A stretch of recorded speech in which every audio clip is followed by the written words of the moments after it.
welcome to another episode of the Mighty Movie Pod, episode number 109. My name is Ryan. I am Josh. And we're back in your ear holes for another thrilling edition. How you doing today, Josh? I'm doing well, man.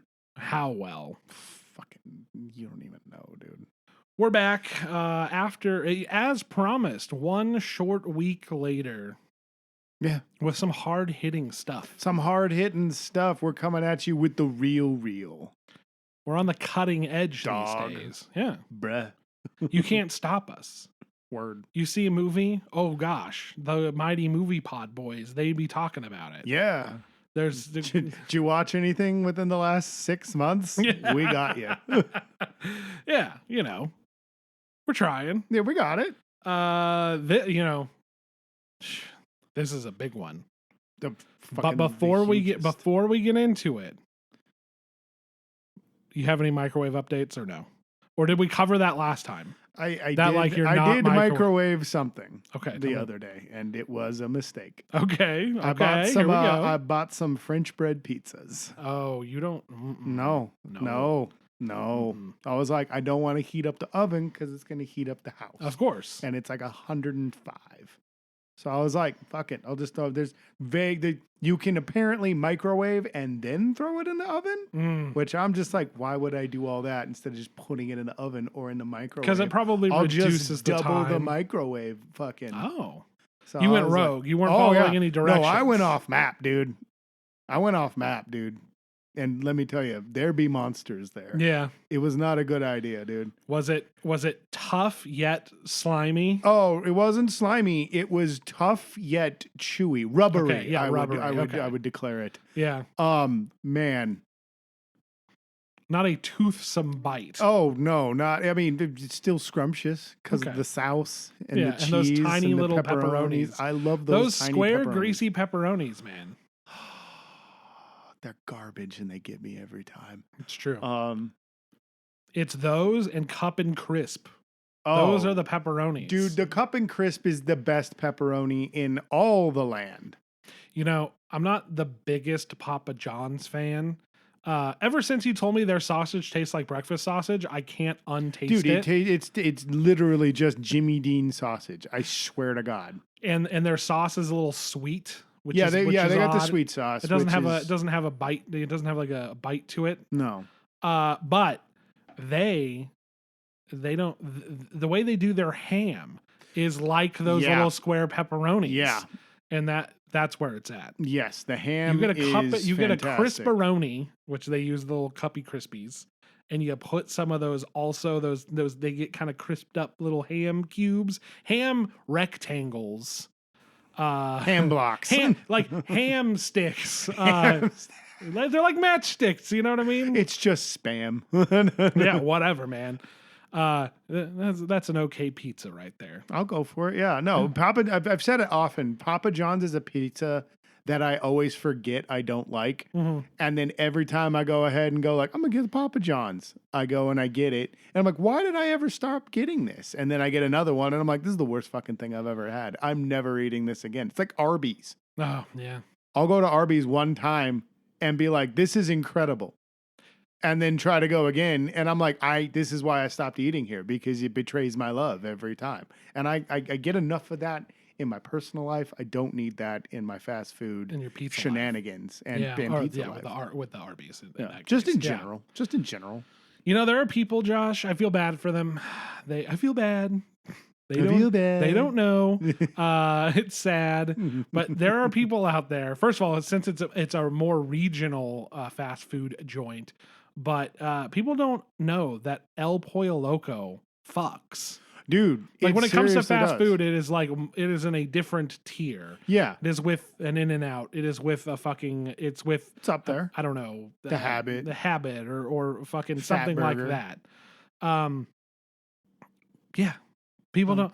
I never hear anybody talking about El Pollo Loco. What's their problem? I don't know, dude. I don't know, but that is it because we're just taking it for granted because it's like it's a staple around here? Yeah, well, and it's also like literally 30 seconds away from where we live. Yeah, I can watch it right now and see if they're open or not, and I do quite often look out the window.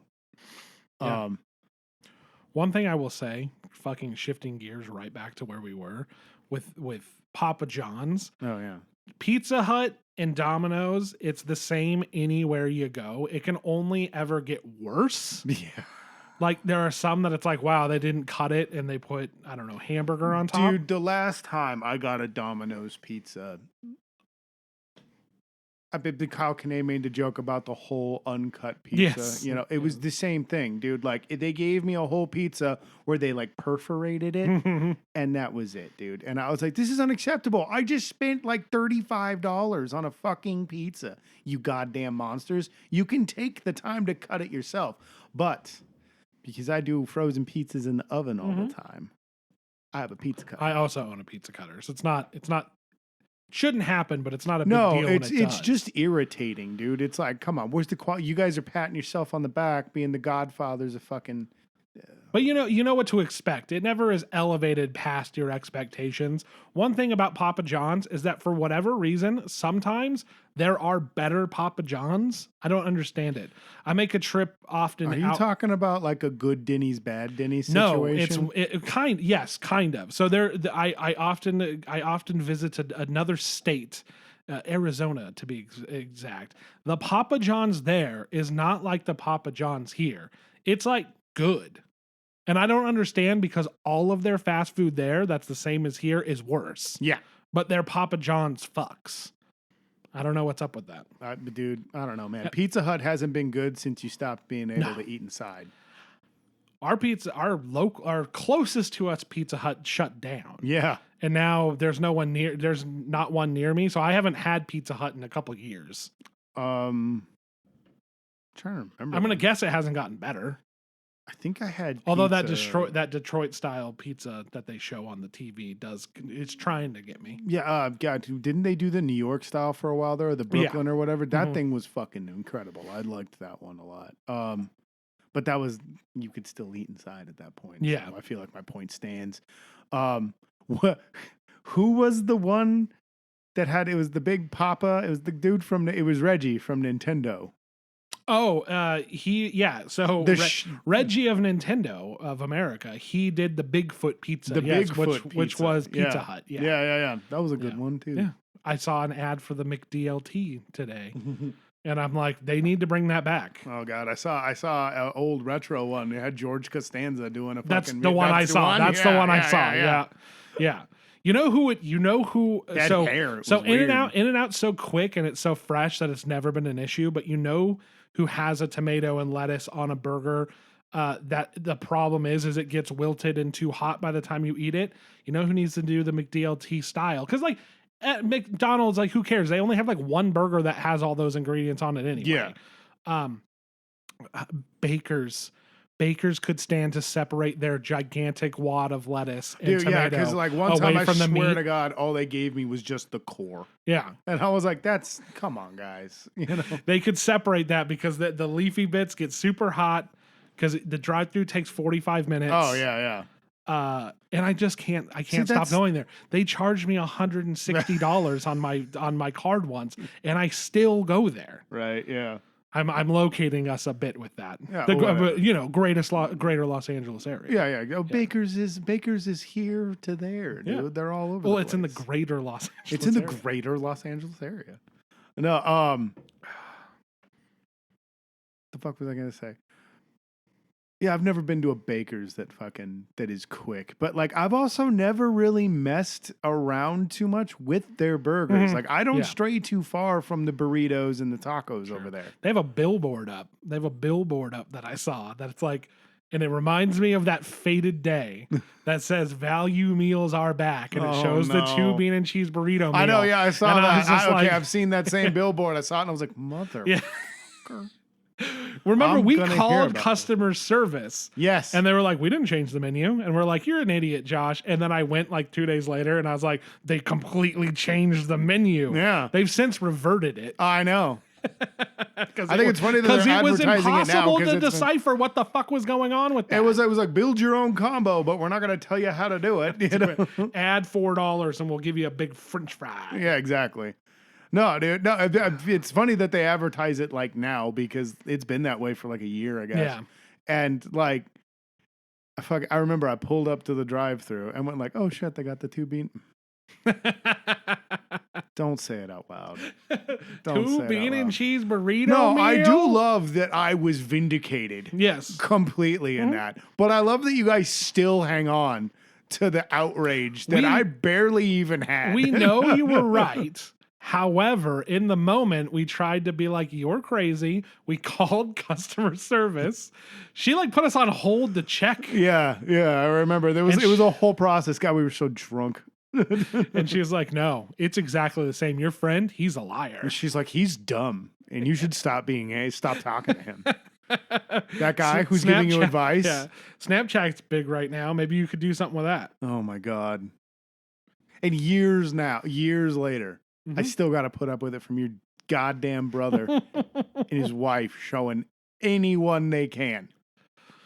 Ugh. They shouldn't have made the Josh filter. They really shouldn't have. That was not fair, dude. My hat, glasses. Anyway, God damn it, dude. I was going to say, here we go again with some fast food talk, but I cut the fast food talk out of the last episode. You should have left You know what I've been thinking about? I've been thinking about, Josh. There's a peek behind the curtain for the viewers here. I've been thinking about how to monetize them. We need their money, right? Yeah. But I feel like we don't. We gotta grab the rubes. We don't have the work ethic, or really. I'm just very anti-capitalist. I don't want money. Yeah, or the time, listeners. or the time to make a worthwhile product that we could charge money for. And then we've talked about a Patreon or a YouTube membership or something like that. Or I think even through Spotify, podcasts through Spotify, you can donate. There's member prices. And I was like, what would we offer? And I was thinking cutting room floor stuff. I've talked to you about it before, where like we do one if we just don't feel like it, and we do a clip show like in the 80s and 90s. We just do a clip show that's all our edited bits. I've talked to you about it before. You know, if I had the again, the work ethic, the motivation, just do a super cut. Our top, I was gonna say our top 5 of the year should cut away to clips of things we said about said movie. Like, it's just the best. Yeah. But I think you've brought that up notoriously do not time mark anything. No. And we spent 10 minutes before we started this of me trying to get better at trying that. to figure out how to do it. But I'm held back by the technology of our time. I'm like Howard Stark. You're just waylaid by jackassery, dude. Continually. You're like Rusty Venture. Mac, Windows, Linux, it doesn't matter, dude. Nothing ever has everything. So you have to make sacrifices. I offered you a pen and paper. I know. And that was a good idea. But then I have to fucking write with my hand like an idiot. I'm going to say, you used to keep notes. I did. I had the notebook. It was either my Middle Earth or my Harry Potter one. Yeah, it was your Moleskin. Yeah. And then I'd clip out the beginning and forget that I didn't go through and mark everything, and then those time marks meant nothing after that point. After I cut them and then just took the playhead, it didn't matter. Oh shit! Anyway, so I don't know. Apparently, a new tradition is us going to be on fast food. Last week it was sandwiches, and if you want to hear that discussion, since I cut it out, you can go to our Patreon. We have 2 tiers, $100 and $200. Yes. $100 a month is just to support us. You don't get any extras. No ads in the podcast, which we haven't had ads in forever. Right. And Spotify never fucking paid us our money. Oh, no. I want to make that clear. Yeah, they fucking really screwed us. I didn't say anything because we were still, there was like one more episode that we were still under their program. Yeah. They took away our partner portal, and then my way to pay out the money just disappeared, and they took it away. And because I was just letting it add up until it was like worth taking out. They got mad at us for fucking sharing a fucking account. And then they stole our $11. As I say, and this was shortly after they give you like 1 week to read an email. If you're in jail for that week, you're screwed. If you're in jail. Or on a fucking remote vacation. Yeah. If you don't verify your address, they just fucking ban you from having a family account. And you have to do it at that address. For a whole year. You can, which is fine because we weren't abusing it that way. We could have easily got that done. We just didn't know that Spotify sends you fucking 9 emails a week. I'm supposed to know which one's important and open it. Right. They don't send you an in-app notification to be like, hey, just so you know, we're going to not let you have Spotify for a whole year if you don't do this thing. Yep. Nope. You have 1 email and you have 1 week to do it. Fuck them. Fuck them. Well, and the thing that blew my mind was like, if your email was on that account, they forbade you from even starting another one. account. No, you couldn't start your own. You account. could do a personal one, but you couldn't start another account or do a family plan or couldn't anything start. Yeah, for a you couldn't. whole year. You couldn't participate in any specials. You couldn't do anything. Yeah. They brought down the and ban we hammer weren't hard. breaking the rules because no. again, everybody who used that account would be at the same place at the same time at least once a month. Quite frequently, right? Yeah. And we could have easily fuck them. And then that happened, and then they stole our $14. Was it 14? I thought it was 11. No, it was 14. It was getting up there. I was. Remember, I said Oh, I'm gonna that's take right. it out Yeah, when it you were gets to keeping $20. track of it. So I was Yeah, like, yeah, when it yeah. gets to $20, dude, I'm gonna take it out. Yeah, when it gets to $20, I'm gonna go buy us a fucking 18. Yeah. Yes. Yeah. I remember that shit. So yeah, $100 that just supports us because you like our stuff, and then the $200 tier, that's where you get cutting room floor stuff, and not from every episode. And just when I Ryan's favorite picture of my face. yeah, and in full quality. That good old 480p. Yeah, yeah. It's taken on a 2014 smartphone and compressed onto Instagram, and I screenshotted it. So that's the kind of quality you can expect. Anyway. Oh no. Well, give us $200. Give us $200. Papa's got electric bills. Yeah, right. Yeah. What do you want us to fucking sweat in here like fucking bitches? I couldn't remember my own quote. Anyway, and I'm not the one who said that. It's a way to in joke. Yeah. Does the viewer expect us to sit in here and fucking sweat like a bitch? I don't know. I don't know what's happening. I think you've been overserved. Give me your beer. I'm halfway through my first beer. Things are getting out of control. Things are getting out of hand. Have you eaten today? Mm-hmm. Okay. Dude, I ate a killer breakfast. What'd you eat? Corned beef hash. Oh shit! You went to that diner? I went to that place. To that one spot? To that spot that you frequent often? I frequent it. Yes. Yeah. And then I ate a piece of pizza before I came up here. Well done, dude. I made a little breakfast bowl. What was in that bowl? And did you microwave it? No, fool. Okay. I had to scramble No eggs. part of it? What's up? No part of it? No, all of it was in a pan. Okay. Yep, I can cook, ass. I'm just asking for the people. No, man, I see you now. I fucking see you. Know, if you had an air fryer, you could probably do a Honestly, French I think pizza in an air fryer. I could do well, yeah, because it's just I could do oven. that, and I could also do like potatoes O'Brien and shit in it. Yeah. No, I have some frozen potatoes. I throw them in there with a little butter. Okay.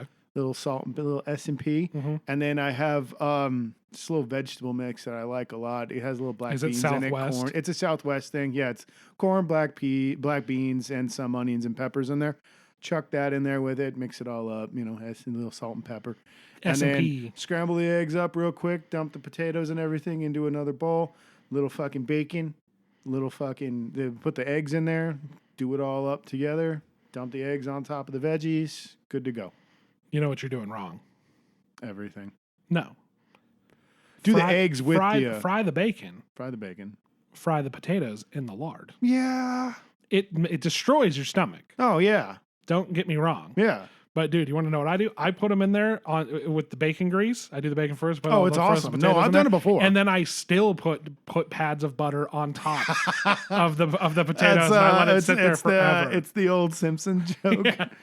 Dad, my heart hurts. Yes. Shut up, boy, and butter your bacon. Yes. But again, this is a once, maybe bi-weekly sort of thing. Oh yeah. I'm not eating this often. No, normally I'll just do like an omelet or something like that. But I wanted some O'Briens. Yeah, I got a facsimile of them at least. I walked right in there. It was like 9:30. It was prime 15 minutes before the church crowd gets in there. Oh, perfect. So it was awesome. Perfect. So the service was, good. I mean, they're usually good, but it's just, there's a lot of heads in there usually. Yeah, we got right in. Right in. No there problem. You go. All right. You got in. We got right in. Got right in. We do Josh, have a topic. We do, and we talked about it. We made promises, and we're delivering. Yes. It's not like us. But now that we run a $multi-$100 Patreon. Yes, which will soon take off. Yeah, it's gonna to the moon. We're coming for you, Joey Rogues. I love when we talk about our Instagram and our Patreon and things that we don't have. Yeah, exactly. Like, I wonder how many people go and look for them. I hope nobody. Hopefully no one. Yeah. Otherwise, that's probably why our listener count is so Yeah. low. That and our terrible work ethic. Our fans, they subscribe to 2 Patreons. It's it's ours and a fanzine for the chicken tender enthusiast. The chicken tender enthusiast. Yes. Yes. Yes. That's the middle of our Venn diagram. His weekly report. Should I go to Raising Cane's? No, stay strong, brother. They say they have the best, but don't believe them. Don't let the peer pressure get you. Don't believe them, son. Walmart's got you covered just fine. Barring that, go to Stater Brothers. The tindiest of tindies. Wow, we're real inside joke on this one. We're doing really well today, dude. That's for our hardcores out there. Yeah, we got you, dog. Back, Detective Pikachu. You know what I mean? Oh yeah. Bazinga.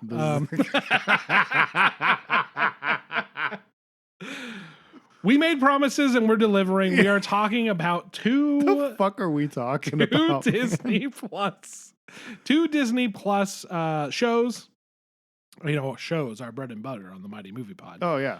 X-Men 97 and Star Wars: The Acolyte. Indeed. What do you want to start with, Josh? Let's start with Acolyte. Why not? Start with The Acolyte. Okay. The Acolyte. Josh? No. Okay. You're the bigger Star Wars fan. You go for it. All right. I will piggyback onto you, sir. I watched, so they released the first. They did a hard media push. I'm just going to give a little bit of background on this. They did a hard media push leading up to this. Yeah, Carrie-Anne Moss. You got fucking, it's jetties. They're launching this new era that they've been doing in books for a while. Books and comics, few comics. So they're like, all right, we're finally going to do a live action High Republic thing. So they really did a push behind it. They took a bunch of critics and influencers and whoever the fuck else out to LA and showed them the first, I believe, 4 or 5 episodes. I don't remember what. And then, you're getting all the ads of what people thought, and you're getting early reviews, and you're getting that. And it was positive, mostly positive. Yeah. The show comes out, they release the first 2 episodes, and they suck shit. They really do. They're poorly paced. Nothing's fucking going on. Like, they set up something, and it's just instantly resolved, and everybody's just fucking walking around doing nothing. Yeah. Huge backlash. It became ridiculous. We're not going to get into, like, the weird... identity politics that suddenly got surrounded with Star Wars stuff. Well, yeah, but that's been going on since, Finn took his helmet off. Yeah. And, exactly. Rose Tico and all that shit. Some of the actors and showrunners and Rey Skywalker and people and stuff, people want to attack them personally, and that's ridiculous. The show did not deserve the amount of hate that it got. Even though it was bad. Oh yeah, it was bad, and you could talk, but this is what we've been talking about the whole time. You can't just not like something anymore. Yes, it has to be insulting your personal views. Right, exactly. They're ruining the wars. Like, even though what even is that anymore? Because this is now a completely different era. Oh yeah. Well, and we're going to get into it that there are some things that people disliked about it that have been done in the comics and video games prior. Yes. That are canon. So anyway, I had a rant to you and one of our buddies about how much it sucked, and then I kept watching it, and I was like, so did I, because I did not like it. But I kept on keeping on. I got ahead of you at one point. Yeah, you did. I didn't care for it. I kept watching it and kept watching it and kept watching it. And you know what happened, Josh? You kind of Ahsoka'd yourself. But it got pretty good. It's not great, but it's actually pretty good. And in fact, there are some episodes that are hecka good. Oh shit. Yeah. Oh shit. Very good. And overall, I think that they had a rough start but I see this show going forward and being good. I don't know, maybe it can get great, but I think that it's good. And I think the last 3 episodes, the first 2 episodes needed to be half of one episode. And the third episode really fucking shows you what it's going to be about. So I don't understand those first 2 episodes at all. It's fucking weird. You fix some of that, and this could have been a very good season of this show. And you know what? I'm going to say it. I like it. It's good. The Acolyte is good. Fight me. Don't at me. Yeah, don't at me, or at me, and we'll fight. Yeah, let's go. Knuckle up. What did you think? I'm in the same boat as you, dude. I really struggled with the first, I think, 3 episodes. Was the 3rd episode the flashback episode, or was it the third? Yeah, the 4th? 3rd episode was the witch coven. Yeah. Was that okay? Because I keep thinking that was the 4th one. No, the 4th one was the reveal, or the when they're all on that one planet. The Wookiee being dead. The Wookiee one. Yeah. No, that was a dumb episode too. But no, fuck, man. I liked a lot of what went on in the 3rd episode. Just what killed me was the stupid witch chant, dude. Sure. That was just so goofy. It was Boba Fett, the Book of Boba Fett theme song again. It was just so goofy. I was just like, you couldn't try to put it in like another language so it sounded less corny. Yeah, right. You know? I remember people being mad about that one. I was like, I really like that one. No, yeah, the reasons they were mad were fucking dumb. Yeah. They were really fucking dumb because I thought that was interesting. But it happened to one guy, so therefore it can never be a thing again. Because, Or, when evil people learn things, it's because they studied the past and tried to figure it out or whatever. Yeah, right? Because it seems like, we'll call spoilers on this. Sorry if you want to watch The Acolyte, but it would seem as if Darth Plagueis is watching this go down, right? Yeah. He now sees the 2 of them and... Yeah, he's a little bit interested. No, but he's a tad interested. Yeah, he's got that's very fucking. He's pulling the iCarly. But then I got to episode 5. Yeah, and was like, holy shit. Kylo Ren, if he didn't yell at his girlfriend all the time, and actually got shit did. He was calm and collected, and honestly, the best Sith I've seen in a long and since Knights of the Old Republic. Honestly, dude, he's great. He's fucking awesome. The jokes of Smilo Ren were funny. Yeah, but Smilo Ren was great, dude. But that guy is just. It's cool to see a Sith that isn't a cartoon character or just over the top parents issues. But just. Like, and I still like Kylo Ren a lot. Kylo Ren was a great, interesting character. It works in that story. It works, right? Yeah, it works as the Skywalker stories go.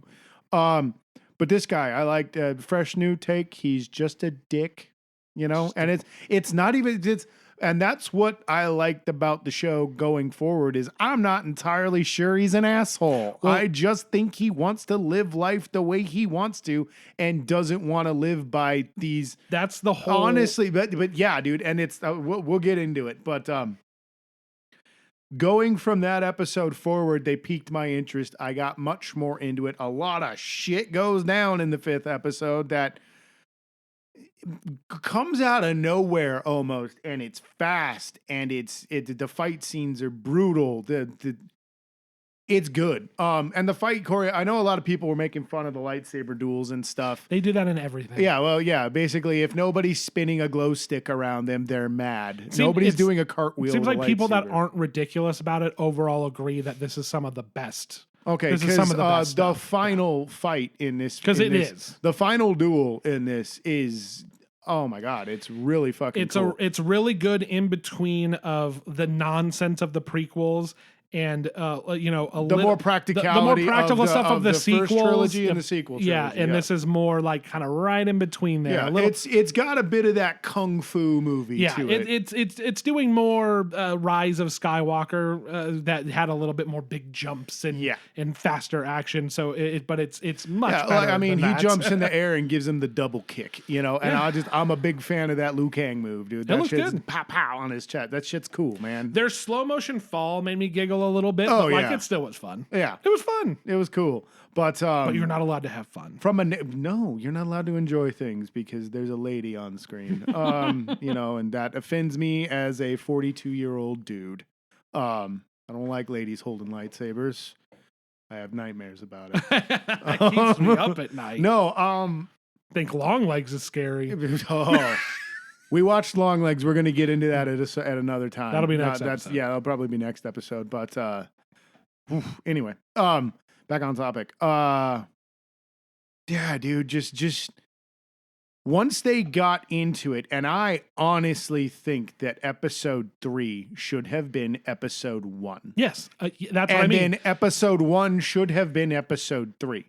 And 1 and 2 should have been cut in half and put together. Yes. Because, like, honestly, did that really need to be 2 episodes? Absolutely not. Episode 3 should have been 1. It gives you what's going on, and then we jump forward. And then believe the last 2 episodes the way they were. I really liked the way they did the last 2 episodes because the penultimate episode is a different side of the third of a thing episode. We already saw. Yeah. And it sounds like they're phoning it in with that. They are absolutely not. It lends context and it gives characters motivations, weights, and it's again, the latter half of this show. That was the episode that sold me on everything, where I was just like, all right, I like what they're doing here. This is fucking cool. You were alluding earlier to like only one guy can ever do anything. What people don't understand is they're not trying to take away from Vader or Anakin. This is almost supplemental to that. Yeah. Where this is really kind of showing because where George Lucas failed to show. Yeah, it's a mystery. The Jedi are kind of fucked up. The Jedi are kind of the bad guys. Well, and that's what I love about the show is by the time you get to a certain point, you're watching a lot of shit from the Jedi side through the whole series, and this is one of the things that I like. Incompetence. Incompetence. It's arrogance. It's fucking everything that Yoda and Mace talked about in Revenge of the Sith, where they're just like, how could we be so blind to this? How could we da da da?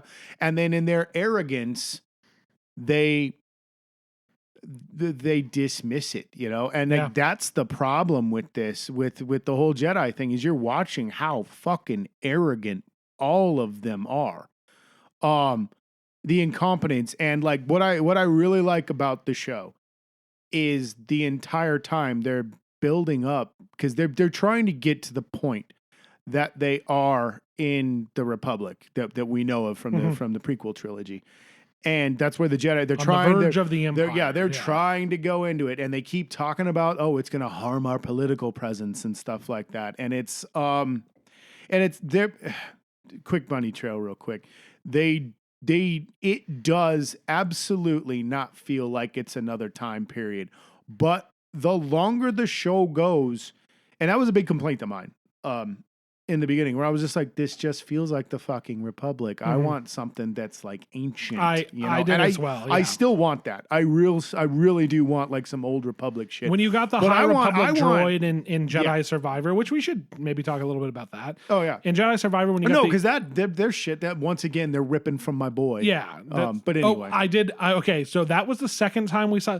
There's a thing in this, the bleeding of a kyber crystal, that apparently it first was in the Kylo Ren comic, was the very first time we saw it. No shit. Then they did it in Jedi Survivor. Okay. So this is the third time. Okay, yeah, because I remember Knights of the Old Republic and and Tales of the Jedi comic. He's found a red crystal.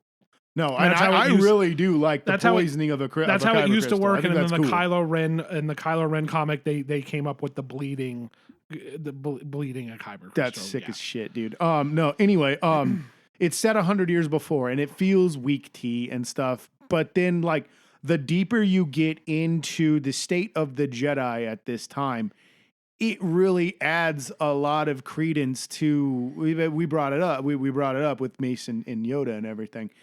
It really kind of lends to the state of the Jedi at that point, where they were so far up their own ass, they screwed themselves over. And too big for their own good. Yes. And I mean almost in numbers. Because the amount of Jedi you see, it's not like in Attack of the Clones where it's just they're there to wave their lightsabers around and they die. Yeah. It's almost like you see how like unreasonable it would be to keep track and fucking order with this many guys. And then also it's the new their take rules and how they, this many people are trying to be like, you suppress your emotions, they're taking kids, they're doing this. You're like, yeah, this shit kind of all seems a little fucked. Oh, dude, yeah. And then when you see, like, they show up and they're just like, hey, we heard your kid's got force powers. And they're just like, no. And they're like, we know he does. Yeah. And they're just like, okay. And they're like, we're going to fucking take him. And they're like, no, and he's like, you have to let us. Yeah. You have to. And it's like, fuck you, dude. No, it's, this show kind of flips everything on its head and kind of makes them look like tyrants. And I like that hot take, dude. And I wonder if that's part of the problem everybody's got with it, because, you're not getting kindly old man Ben. Yeah. And you see Soul just make weird emotional decisions. Oh my God. Completely fuck up. And then Carrie Ann Moss just is like, dude, you're such a fucking idiot. I'm going to do you a solid because you fucked up so bad. Oh yeah, no. And then we start layering fucking lie after lie. It just gets worse and worse and worse and worse and worse. Right? Yeah. No, that's where the Sith guy comes in, and I'm just like, I wish I knew his name. I can't remember his fucking name, is. dude. I think it's Kai, maybe. Yeah, something like that. But he sees through the lies of the Jedi. He sees through the lies of the Jedi. No, I honestly, the more we got to know about him, he's a fucking murderer. Sure. Brutal dude. A very brutal dude, without mercy. Absolutely without mercy. But when you hear his rhetoric and you see what the Jedi are doing, you're like, I don't think he's wrong. You see him act reasonable. Oh yeah, exactly. He's not over there just like, I lived for thousands of years. Like he's just like, yeah, okay. Like the whole episode, I really liked his part of episode 6, I think. Him and May. I really liked their thing. Like, he's like a waiting predator. It's like a cat-like kind of thing where it's just like, he's like, no, I've got you. And I could anytime. Yeah. But hey, how about you hear me out? And I'll hear you out. But I could at any time. Mm-hmm. And it's just like, you feel this sense of lethality around him. And it's really cool, especially how he's introduced. Yeah. I really like that. Very unassuming. Mm-hmm. Just a normal dude. But he maintains that energy the whole time. Even when he's duking it out with Soul, he's just calm, collected. This is a fight that has to happen. And you don't, it almost feels like he doesn't want to fight. Yeah. But if you fuck with him, you fuck with him, you fuck with his plans, he's going to put you down. Like, I really, really, really, really like him. I think he may be one of my favorite Star Wars characters. Very cool, very promising going forward. Like I said, you gotta suffer. You gotta suffer through it to get to the good shit, because, like, honestly, it gets better in the middle. Yes. And then it gets awesome good by the last 2 episodes. I think I might be a bigger fan of this than Ryan is. I like that they're turning everything on its head, and you're just watching the sins of the Jedi. You're watching them just be assholes. They keep burying things, and they outright lie to people about stuff. And it's just like, and they claim it's for the greater good. It's fucking not. It's so that they can achieve their fucking goals, man. And it's a great, I don't want to say deconstruction again or at all, but that's what it is, dude. Because we've always been led to believe that the Jedi are pure and good, but no organization gets as big as they did without fucking burying some bodies, man. It's exploring a failed opportunity, it's exploring a failed potential that came with Anakin in fucking the fall of the Jedi Order. Like, let's go back. Let's see how let's look at, like, systematically, and like that was one of my favorite scenes in the last episode. In The Last Jedi. In The Last Jedi too. Yeah, no, it's everything that Luke said. Luke talked about, like, what's their legacy, fucking being a bunch of arrogant assholes that the Empire came into power and they all got wiped out. Like, because they couldn't see what was going on. So this is good. Now I understand why they did it 100 years prior instead of going way back. And that's to bring it around full circle. They want to that's get what makes into it, the fall of the Jedi, and I do like and I do feel the same as you. What my thing is, I don't want to get too attached because it could fall apart. I saw what well, it's not even. I don't even know if they might have a good idea of where they're going. But what happened with fucking Rise of Skywalker, all this fan fucking backlash, I'm like, they might just try to fuck it up. They might just try to ruin it. When honestly, yeah, these people were right at first. And in terms of the quality of the show. No. I get you. The backlash over Last Jedi was so bad that they fucking put a Band-Aid over it with Rise of Skywalker and made one of the fucking worst Star Wars movies of all time. Oh, the worst Star Wars movies of all time. One of the worst movies of all time. It's the worst one. Well, of those. But, really, you think Attack of the Clones is like? Because I think Attack of the Clones is really bad. I think Revenge of the Sith is pretty fucking bad. Rise of Skywalker is a steaming pile of shit, dude. I'm talking mostly about Solo. Oh.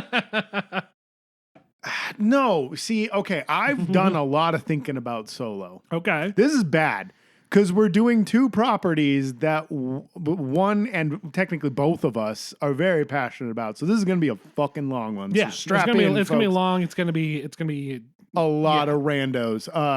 Just, strap in, folks. It's going to get wild. No, I've done a lot of thinking about Solo. And I genuinely believe that the movie that we got would have been a kick-ass heist movie. Sure. If they didn't insist on making it about Han Solo. Like, honestly. Yeah. Honestly, the fact that it is called Solo, for me, these days is what makes that a bad fucking movie. Not the fact that the movie's not great. Don't get me wrong. But I still think it's only one of the weaker ones.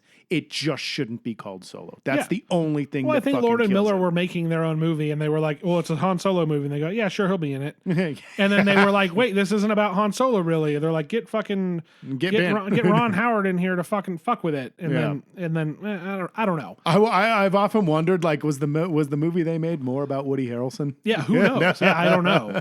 But like my point was just like, which one do I think is worse? Yeah, no, I get you. That's it. But you're right. Rise of Skywalker fuck blows. But so I'm hoping they don't try to do that to this show and they let it be what it is, because the people who had legitimate like quality of the show complaints. Buried. Yes, it was like they were finding their footing. Like they could have made those early episodes better. They could have. It could have been fixed in editing. It really could have. Oh yeah, no, quick edits. The show isn't lost because of a bad paced first few episodes. But most of the arguments are just from fucking idiots. Oh, just it's the same people that have complained. It's the same people that are responsible for Rise of Skywalker. Yeah, exactly. Yeah. Where it's like, this isn't Star Wars, when like it is. It's previously been in stuff. They don't know what they're talking about. They're mad because fucking lesbian fucking witches. Like, who gives a fuck? Right, yeah. That was a cool thing. And I love that they talked about the fucking, that they weren't Night Sisters. They really were just like on their own little They were just thing. A whole like the Night Sisters were like under wraps. That was a known fucking quantity. I missed to the that Jedi. detail in the movie, and then you told me about it, dude. And I was like, see, but like then I thought about it and I was like, yeah, the galaxy is vast. Yes. You know, there's millions of planets out there. There's millions of different people. There's probably a rival faction to the Jedi and the Sith. Sure, you know, I think they did that in the Old Republic games. Well, and not to mention, I mean, and this ties back into the Dathmiri in the Night Sisters and stuff. But like with Ahsoka, that show sucks. Especially after this show, I'm like, ugh. Talk about wasted potential. Yes, but. You know, they're in another galaxy that shit could have been coming from there. We know that the Dathmiri came from there. So like, I have a theory at any about point that. There could be intergalactic travel of like a huge empire could come out of nowhere, right? Or whatever. I have a theory. If you want to do expanded Star Wars lore. I have a theory about Ahsoka going to that other galaxy. And if people are actually trapped there, because they're trapped there, right? Mm-hmm. Yeah, they sent Ezra back, and they're supposed to be trapped there. I'm wondering if he's gonna try to figure out a way to shoehorn the Yuzon Vong in. Yuzon Vong were the ones from the fucking books where they murdered Chewie by dropping a planet on him. Oh, That'll do it. Not good. Some of them were pretty decent. Most of it was garbage. The series that came after that, the series that they based a lot of the sequel trilogy on, really fucking good. Kylo is basically Jason Solo. Yeah. Rey is Kira. Good fucking books. But no, I wonder about that with Ahsoka. But no, we'll see. Yeah, they have to figure something out because that was a weird. I mean, and I get it. It was based on an old cartoon and whatever else. Yeah, but I mean, it sucks when your main character, your character that everybody likes, is gone. Yeah, now, like in real life. Rest in peace, Ray. Sure. Stevens. Yeah, he did a great job. So anyway, that's all I was trying to say. Is like, no, I do. Sorry, man. I fucking took us way off. Yeah, I do feel the same as you with this show. It has so much potential. Some of these characters are great. I'm prepared to be let down, but I really like it. But not in a way of like I normally am with shows where I'm like, they'll fuck it up. I think it's like, I think the fans are really doing themselves a disservice on this one. That's what they've been doing for years, That's honestly. True. So they want something new. This is new. I hate it. But I mean, they made go back to do this, but then they do something like that. And they're like, this is the worst thing I've ever seen. Do something new. No, fucking Star Wars fans are awful, dude. They're awful. They are. Awful people. They typically are. I don't mean to be a dick and fucking put my thoughts out there. I did not expect Josh to be this involved in this discussion. I forced him to watch it literally so we could talk you got me so on we it, could dude. talk shit about it. You got me remember, on it, when I told you to watch it, it's because I was mad that it sucked so bad. Because I was hyped for it. Oh yeah. And then I was whatever about it. And then all of a sudden I'm like, wait a minute. Does this show fuck a little bit? Does it dabble in fucking? I believe it engages in fuckery, man. Yeah. No, yeah, you got me on it, dude. Like 100%. Because I kind of noped out for a little while there, and I was like, it's cool. It's fucking. But like, I don't know. We had just watched something else where I was just like, yeah, but Yeah. And I was like, I don't want to fucking do this anymore, man. I don't want to fucking be like, yeah, it's fine. Sure. I want to watch something that I thoroughly enjoy. So fuck it. The only thing I'm watching from now on is Andor. Yeah, right. But and our next. Yeah, we don't want to be. Yeah, I was gonna say we don't want to be part of this. So we watch everything that comes out. We already had that Marvel discussion last week. So yeah, I just no, dude. Part of what has killed any interest for me in Star Wars, which is something that I have loved since I was like 6 years old. My dad had the soundtrack on vinyl and would play it all the time. And then they showed me the movie. And it fucking, like, I read the books, I read the comics, I played the video games. I went heads into it. I loved it. And then it became such a cultural phenomenon later on in life, like prequel era. Or at least I became aware of it by that time. Because like growing up, I loved Star Wars and Star Trek. And I was much more of a Star Trek fan than I was a Star Wars fan. But I fucking loved Star Wars. Like, the books for Star Trek were terrible, basically. And the books and comics for Star Wars were fucking incredible. As far as, fucking... It seems like you can have a good idea with just okay writing and make a good Star Wars thing. Yeah. But when it comes to Star Trek, it's got to be A+. Oh, yeah. You cannot miss with Star Trek. No. And if you do, you miss hard. Yeah. And I've experienced a lot of misses with Star Trek, and it sucks. I don't care about Picard. Because I watch the current day Star Trek. I was going to say, you're not going to get me back on board just because Patrick Stewart and Jonathan Frakes are on screen. Right. Fuck you. I'm an adult. Give me something real. I'll stick with TNG and Deep Space Nine. Fuck off. No, but I was a huge Star Wars fan at one point in time, dude. And then just nobody would shut the fuck up about it. And it just seemed to inundate everything. And I was genuinely tired of Star Wars before we even got into the sequel trilogy. You got me to go to Force Awakens with you, and I was excited again. And then I found out everybody hated it, and I was like, why? And they were stupid fucking reasons. And I was like, well, this kind of sucks. And then I found out about poor Jake fucking Lloyd, but let's all pat ourselves on the back because Hayden Christensen feels fucking loved. Yeah, fuck right. you. You ruined a kid's life, dude. You people ruined a kid's life. He's in jail. Yeah. Because he got so fucked up by everybody bullying the shit out of him. Like, you ruined and that he did a better job than Jingle All the Way. Yes. I mean, He was like 7. I know, right? Dude, you know, like, oh my God. Like, I was not impressed Hey, with if it was because of Jingle All the Way, it'd be fine. Yeah, no. You leave the damn kids alone. Well, and the same thing with the girl that played Leia. Oh, they tried it with the Leia kid, dude, and I was like, not again. Don't do this again. Come on, man. No, I mean, I guess she just fucking laughed it off and was just like, whatever, you know. Yeah. Good for her for having that solid of a head. Good foundation on that kid. Good job. And part of me wonders how much of this is just fucking 9 dudes talking shit online. Yeah, like it's not a majority. It's a vocal minority, but it's like they seem to be everywhere all the time. And it's like, you guys are fucking everything up for the rest of us that just... like this argument I keep seeing all the time where people are treating Star Wars like it's hardcore sci-fi. Sorry, this isn't Blade Runner, asshole. You know? Like, and I was going to say, I wonder if it's just dumbasses online. It's a few guys, but I forgot. I don't normally do this.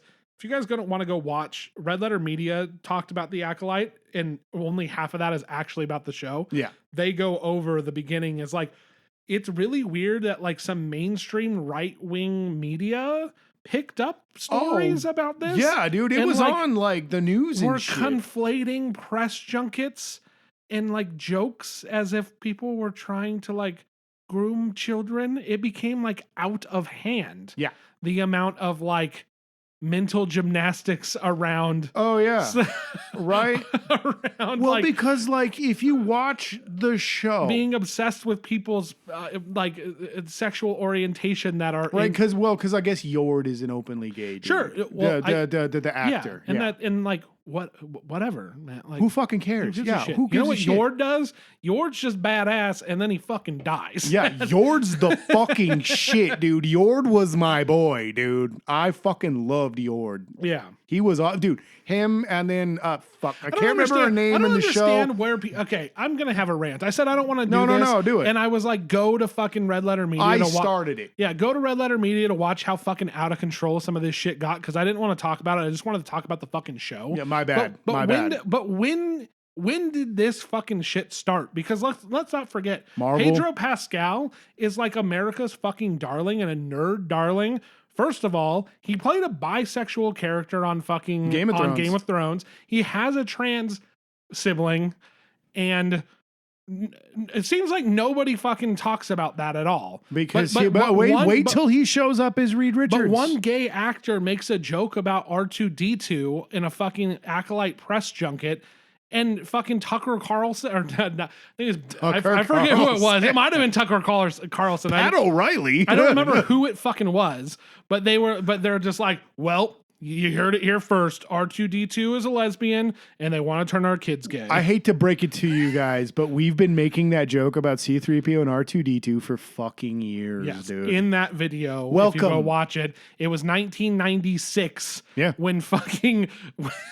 When The Simpsons made the gay robots from Star Wars joke. Yeah, I was just talking about within the fandom. Like, yeah. No, apparently, yes. And it's been it's the Bert and Ernie thing, dude. Making jokes about characters being gay is fine if it's derogatory. Mm-hmm. But if it's a gay person making a little fun joke, they're grooming our children. Yeah. So, of course. And let's think to this show. This is just a show about two twins. Yeah. The Jedi being bad, and maybe that the Sith aren't also bad. Yeah. Or aren't all that bad, is what I meant to say. Yeah. And yet... sometimes the Sith fall for a reason. These are the things people are talking about. How does this happen? Why does this have to happen with everything? Oh, dude, because it gets you clicks. It puts money in your fucking pocket, dude. $200 tier on Acolyte. Oh, yeah. Or, sorry, on Patreon to listen to our uncut Acolyte. Acolyte's woke. Yeah. That's where you can hear our real thoughts. Because Disney paid us for this part. You give us $200. No, dude, I also love the fact that people think Disney pays anybody for anything. But that's all right. Disney barely pays their own employees, Disney doesn't want to play Disney won't pay their fucking animators. Fuck. Okay. Because they wasted it all on the Instagram influencers. Those fucking bastards. Oh. No. We are We are we well did into the weeds. exactly what we said we weren't going to. Yeah, we didn't want to get Back involved, dude. But on track. But it fires. Well, it's going to me up. happen again with Oh yeah, X-Men. no, because I got a whole fucking thing on that, dude. You ignorant fucks. Sorry. Finally, the episode where we get whatever the reverse of canceled is. Yeah, yeah. On the idiots' radars of being, we get woke. Yeah. We get Yeah. officially We've labeled gone as full woke. Yeah, even though we've clearly stated our side quite often. Finally, we went all in. Now No. our true colors shine. Sorry, we're decent people. Fuck. Holy shit. We got to take a break. Back from our short break. Yes. We're getting back on track. Yeah, let's get back on track. It is funny. We finally we've been found out. Yeah. It's a good show. It's a fucking great show, man. And I really hope that they don't backtrack. I agree. And also your fears of that play into the X-Men conversation. Sure. And there's things about that I don't know yet. You kind of I went all in on that shit. You hinted at that some things are going on with the creatives behind that. Yeah. And whatever. So we'll get into that soon. However, let's go back to the Acolyte. So yes, incredible narrative. Yes. One thing to keep in mind is like, maybe that happens. That's the cynical side of me. But also, let's not forget that like they're gonna have to mostly recast. There's gonna be a whole new group of characters in the next season. Right? Oh yeah, like yeah. Well, we gotta get more cannon fodder. We got Whip Girl. And they hinted at Yoda. I guess we're going to hear Yoda at some point. I doubt it. I really think that's all we're going to get. They pulled the doll out, or they pulled the doll. They pulled the puppet out. They pulled his head out. Yeah, they pulled the puppet out. You might as well get Frank Oz to fucking record a couple lines. No, I would like it, dude. Honestly, I'm always happy when I see Yoda. Yoda's one of my favorite fucking characters. I love that little midget. Love him. He's fantastic. I'm not going to do anything about it. Don't. My bad. All right. But I love that tiny green man. All right. Little goblin looking fucker. I love him. I just want to touch him. I just want to snuggle him. No. Jesus. No, man. I would love to hear Frank Oz. I would love to see Yoda out there. But also they have done one scene. They have done even that, dude. Okay. Barring that was enough. That was enough. Because I do like that she's operating under the High Council. Yes. And she is like 100% fucking trying to keep this under wraps. Yeah, so she's just going to him to tell him some huge fucking lie. Yeah, no, I mean, see, I was not prepared for there to be some kind of political twist going on in this. And that's honestly all the fucking show is just a political drama. And it's not, okay, don't misunderstand me. You're not getting Andor. No. Which is some of the best shit I've ever seen in my life in television, period. Yeah, no. Yes. But this is good on your it feels like a NBC show. It feels like a network show. This is a network show, whereas this is your run of the mill, blacklist kind of fucking, person of interest. One of those kind of, I was gonna say this is like kind of like a Lost for me. Yeah, no, you made the comparison when we were talking about it off mic, yeah, off the rip, dude, off the cuff. No, and 100%. This is like quality network TV. Battlestar Galactica, Lost, sure. It's goofy in a lot of places. And but when it's good, it's fucking good, dude. Mm-hmm. And Andor is like your Prestige or HBO. Yeah, it's an HBO shit, series. Yeah. You're not getting that, but you're getting enough to be like, damn, I got to see what happens next. But that's later in the show. Again, you have to get through the first 3, I would say 4 episodes. And in 5 and the last 3 are where it is at, dude, where everything comes together and you're like, holy shit, they were actually trying to do something this whole time. I can't fucking believe it. And that's why I'm all in, was because I fucking sat through all of that, dipped out. You said, you have to check it out again. You gotta watch I was like, it. ooh, Josh, it might actually be going somewhere. And I was like, fine. So I sat down, watched it, and was just like, holy shit. I knew there was going to be some reveal, and I thought that it was going to be dumb, but it wasn't dumb. Actually very compelling. It was like, wow, dude, they really fucked up. This isn't them just trying to keep something secret. It's them covering their asses. Oh, yeah. Because they fucked up. Oh, they fucked up. You want to know why they fucked up? Because they're fucking stupid. Well, dude, he went in there completely driven by emotion, and nobody fucking bothered to check him and be like, "Hey, dude, that ain't us." And dumbass, also the Padawan. It was God, he's like, "I'm gonna stop him," and then he goes, "Hey, how about we both go fuck it up?" But hey, don't fuck it up this time. Yeah. And then Wookiee, and then we got to see the Wookiee in action. People were mad about the Wookiee being dead. We got to see him. Dude, you know what was funny was I looked at you and I was like, God, a Wookiee Jedi? That's kind of horrifying. And then we watched it happen, and it was that, dude. Yeah, it delivered. It was, don't fuck with Wookiees, man. Don't. They're like fucking polar bears and monkey bodies, and they're terrifying. Yeah. I love Wookiees, man. No, man, show's just fucking good. It's just fucking good. Give it a watch, please. It's good. It's good. It's you good. Heard it here. It's really good. I am a big fan. Yeah, we spoiled a lot of it, but honestly, you got to get there. Suffer through those couple episodes. The third one, you see some promise. The fourth one is kind of one of those down episodes in a network television show. It's that mid-season. Yeah, and then 5 through 7, I believe it is just great. So, yeah, fucking 100%. I couldn't agree more, dude. It's like I said, dude. I think I'm a bigger fan of it, dude. And I mean, I'm not trying to fucking one up you or anything like that, but you are rightfully cautiously optimistic. Yeah, I'm kind of going the other way. I think that I was like so surprised they killed it so much, and I love what they're doing, but there's more to be explored. Just like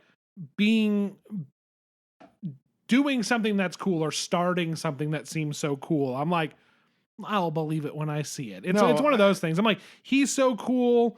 Whatever's going on with the Jedi, I want to see them just further dig that fucking hole. Yeah. That'll be fun to explore. The season on its own, it's good, not great. No. That's where it is. But the potential is there and the characters are there. 100%. Big time. So, yeah, no, I love that it takes a fucking magnifying glass to them where it's just, no system is without corruption. Yeah. And there is corruption here, even apparently, as, we kind of hinted at, on a level that you would not expect it to be. I thought this was all going to be localized.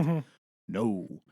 It looks like either somebody on the higher ups is being lied to actively, or they are actively participating in this cover up. Yep. And that's super. But either way, that's a big implication. Could you I was going to say, can you imagine the backlash that will happen if Yoda goes, nobody must learn of this. Nobody must. A secret it must remain.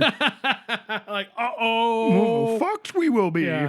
Yeah, that Padawan I told you about, turns out he's still kicking. He's just like, we can't let the Senate know about this. Yeah, no. And that would be amazing, but everybody would hate it. Well, and it's like, it's very... As a lover of The Last Jedi, it does not surprise me that everybody hates this fucking show. Like, that's kind of where I feel like we sit. Because you were very into Last Jedi, whereas I was kind of like, Yeah, because it has huge problems, and so does this show. Yeah. but only early on. Oh yeah. When it comes to a feature film, it's harder to forgive. Yeah.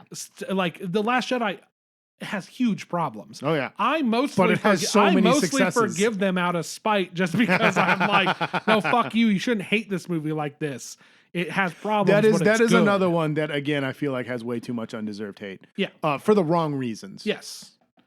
It has issues, and trust me. No, but I do really love, and it's a very on the nose dialogue in the last episode. But that senator's speech to the Green Lady. Yeah, we can't remember any characters' names. Sorry. There's a lot of characters in the show. There is, and it was hard to keep them all straight. But just his whole thing where he's like, what fucking happens when one of you goes rogue, you know? And I was just like, oh, you know? No, I loved his whole like, and plus I love it's the guy as Martian Manhunter from Supergirl. I fucking loved him in that show. He was fucking cool as shit. Yeah, man, I like him as an actor, and that those couple scenes he's in is just spot on. Where he's like, no, I want to look into you because you come in here, you're preaching all peace and forgiveness, but there's no fucking way, dude.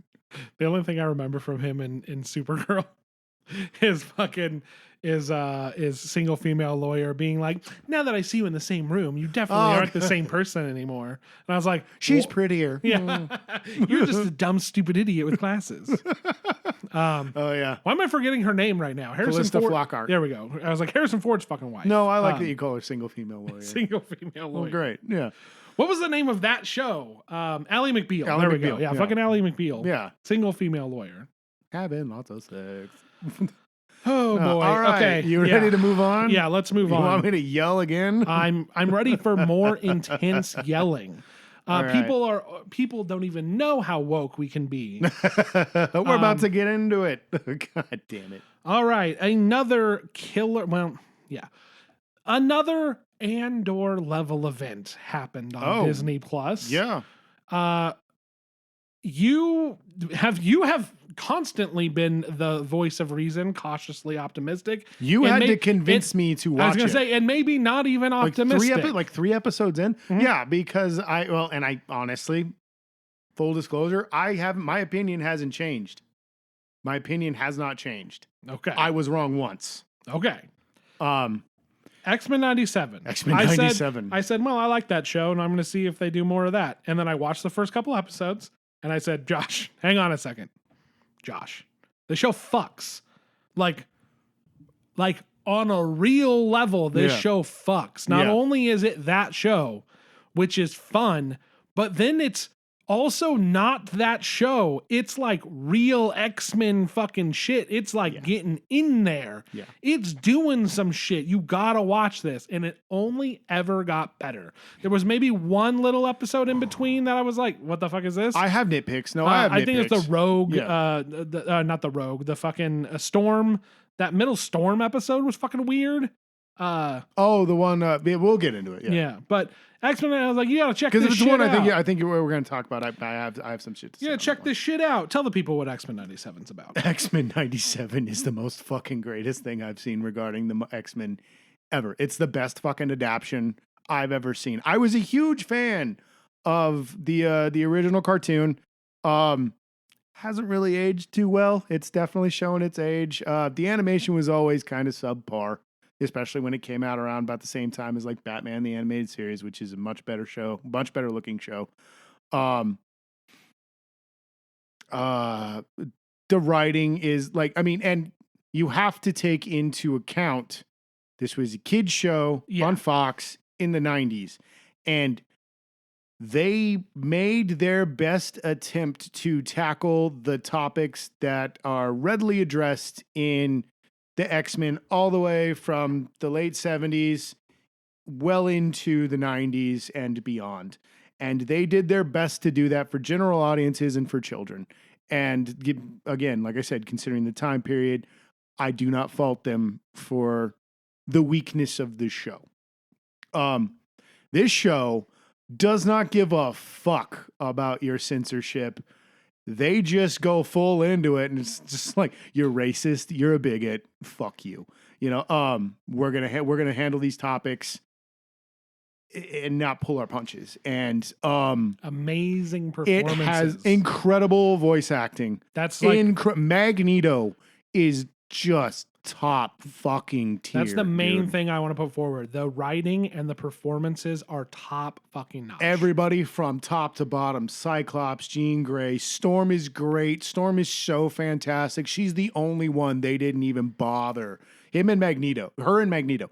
They didn't even bother to tone the two of them down.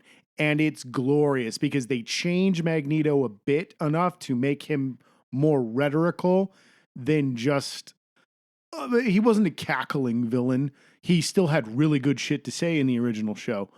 But he's more measured in this, less anger. The anger is still there, but it's seething and it's underneath. And that's what I love about, that's what I always liked about Magneto in the comics, is the measured anger that he had. And it's there still. Storm is just melodramatic and over the top and fucking like, I summon the winds, you know, and it's fucking beautiful. Cyclops is great. Cyclops finally gets his fucking due in this show, and he's a badass, and he's a flawed man, but he's down to clown, dude. I bet Wolverine. Somebody needs to figure out how to write Wolverine not like a petulant child. He gets better as the series goes along. Yeah. But when it first starts off, he's an angry 14-year-old. And I'm like, we need to get past that. We also need to get past the Jean and Cyclops and Wolverine triangle. That wasn't really a fucking thing in the comics. It was briefly a thing in the comics, and it came up once in a while. But that was more a thing in the movies and in the original show. But they kind of cast aside a lot of what happened in the original show. Like, there's some continuity errors in X-Men 97 where Rogue's talking about having a past relationship with Magneto, yet when Magneto shows up in the original show, she has no fucking idea who he is. Yeah. But episode 1, I sit down, start watching X-Men, you know. It's X-Men. And I'm like, yeah, okay. Yeah, it was X-Men. You know, and I'm like, okay, this is cool. Cyclops starts beating wholesale ass. And I'm just like, all right, well, my boy's getting his due. Here we go. Okay, this is cool. He does his big, to me, my X-Men line. And I was like, sick. He did that in the comics. Well done. You know, that was awesome as shit. You're watching the Friends of Humanity just be militaristic and psychotic and just unhinged. They're going to kill that fucking kid. Yeah. If they were going to kill Roberto. Yep. Also, fucking shout out for giving my boy Sunspot some time in the spotlight. Some time in the sun. I was trying to avoid that. No, that was cool, dude. I like when they introduce. I like that they brought him in, because it's Sunspot's not really an obscure character, but he is an obscure character because I didn't know who he was from X-Force. And X-Force doesn't really get a lot of love aside from New Mutants, the movie, where he barely does anything. You know, the only one that really does anything in that is Mirage. Can I do a tiny disclaimer before we get too far in? Yeah. Okay. You know, when you find out somebody likes something that you like and you fucking start going full hog on and trying to talk to them about it, and they don't like it as much as you realize they're not at the level you are. That's me with the X-Men. I'm like such a huge fan, but like whenever we start getting into these conversations, to an extent, I'm always like, no, I'm always like, fuck, I'm not to that level, but I want to be. It's not like I'm like, oh yeah, whatever, dude. I just like fucking Wolverine claws. So that's what I want to get into, is that there's a lot of things that I'm unaware in terms of history, in terms of character background and stuff like that. But I fucking love the X-Men. I'm just not at the level that Josh is. So I'm gonna defer to him on a lot of this stuff, but I will chime in about the more layman viewer from time to time. I will, even though I think I'm more intermediate. And I'll be honest, I'll try to tone it down a bit. He's expert. I'm intermediate. I'll try to tone it down a bit because no, I didn't want to stop you. I just wanted to get that in there. Oh yeah, no. But to keep it fucking for normal goddamn people that aren't me, that have just a stockpile of fucking 20 plus years. But that's important because that's this show. I've asked more questions and wanted to know about more things. This has led me to a point where I'm like, holy shit. No, I've always been like, the X-Men are cool, and I like the mainstream stuff, which is like really dumbed down. I always go to you, but I never wanted to get into the comics. This is like that right in between. I feel like it's given me so much that you don't get from the live action stuff. They managed to do so much in 8 episodes? I forget. Yeah. It seemed like it was more than I thought it would be. Well, dude, I thought it was going to end. You thought it was going to be like 6, and I think it was 9. I thought it was 6 because like the 6th fucking episode. Jesus Christ. Oh, Jesus. We're talking about the Friends. But like when it went, okay, real quick rundown. The best adapted characters in this are Magneto, top tier. And honestly, I think a lot of fans of it would want me to say like Cyclops or Storm. I'm going to put Nightcrawler second because Nightcrawler's never been Nightcrawler in anything. Nightcrawler in the movies is always presented as this very timid. He's very shy. That's not Kurt. Kurt's never been that guy. He's flamboyant. He loved classic films, and he always wanted to be like, before we found out Errol Flynn was a fucking Nazi sympathizer. He wanted to be Errol Flynn, Christopher Lee. He wanted to be a hero of those times. He taught himself how to sword fight because of that stuff. And you get to see him sword fight in this, and it's so cool. He's using 3 fucking swords. He's got 1 in the tail, 2 in the hands. He's beating wholesale ass with Wolverine. It's one of the best, honestly, if they don't get nominated for animation, especially the teleport scene with Wolverine and Nightcrawler, you get this cool push-pull shot where Nightcrawler's moving forward with the Prime Sentinel that he's got hooked with a sword, and you get this pull back with Wolverine hooked because he stabbed him just as Nightcrawler teleported him away, and you're getting the vertigo of Wolverine just being pulled with him, and the look of fear on Logan's face as it's happening. Like, what the shit? It's fantastic. From the animation of the show is incredible. Yeah, it's very good.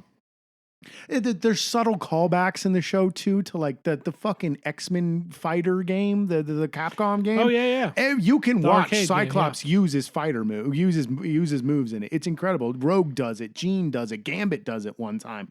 But yeah, Magneto, Nightcrawler, Cyclops, Storm, all of them are, but Rogue, everybody, even Jean. God, Jean gets such a good bit in this because she's not, in the old show, Jean was always passing out and falling, oh no, Cyclops. Yeah. She was awful in the original show. In this one, she's whooping ass. Not just because the Phoenix shows up. She was kicking ass before that.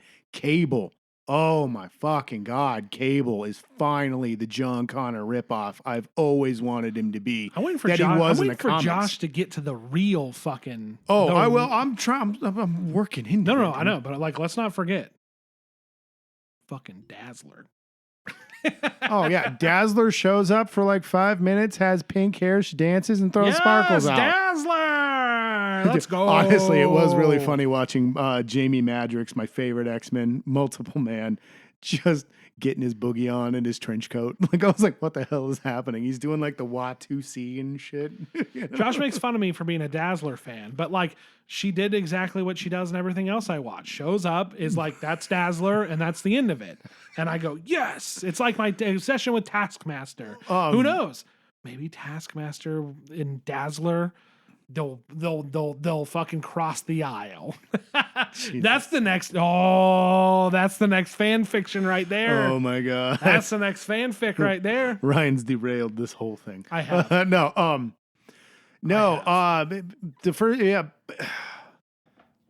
The first episode ends on that bombshell where, Xavier's dead in the show. That's not a spoiler. That's episode 1. That's how the last episode of the original show ended. He got whacked by Guy Ritchie. They go and talk to Guy Ritchie, and he's such a dick. Huge. And he's a dick in the comics, but he was kind of cartoonish. I mean, and even in the comics, he's in the original show he was cartoonish and over the top, but in the comics he was kind of a douchebag as well. So I'm not surprised they kept that through line. But there's something more sinister about him this time around. First of all, the guy that wrote this show is a huge fan of the X-Men comics proper. And reflecting back on Acolyte, everybody was ripping into the actor named Yord because he fucked up in an interview and said that Anakin blew up the Death Star. And look, he's not even a real fan. I don't fucking care if my actor reads the books. Read the books for source material. I can't think of his name. Played Punisher in the show. Keep wanting to say Frank Grillo. That's fucking Crossbones.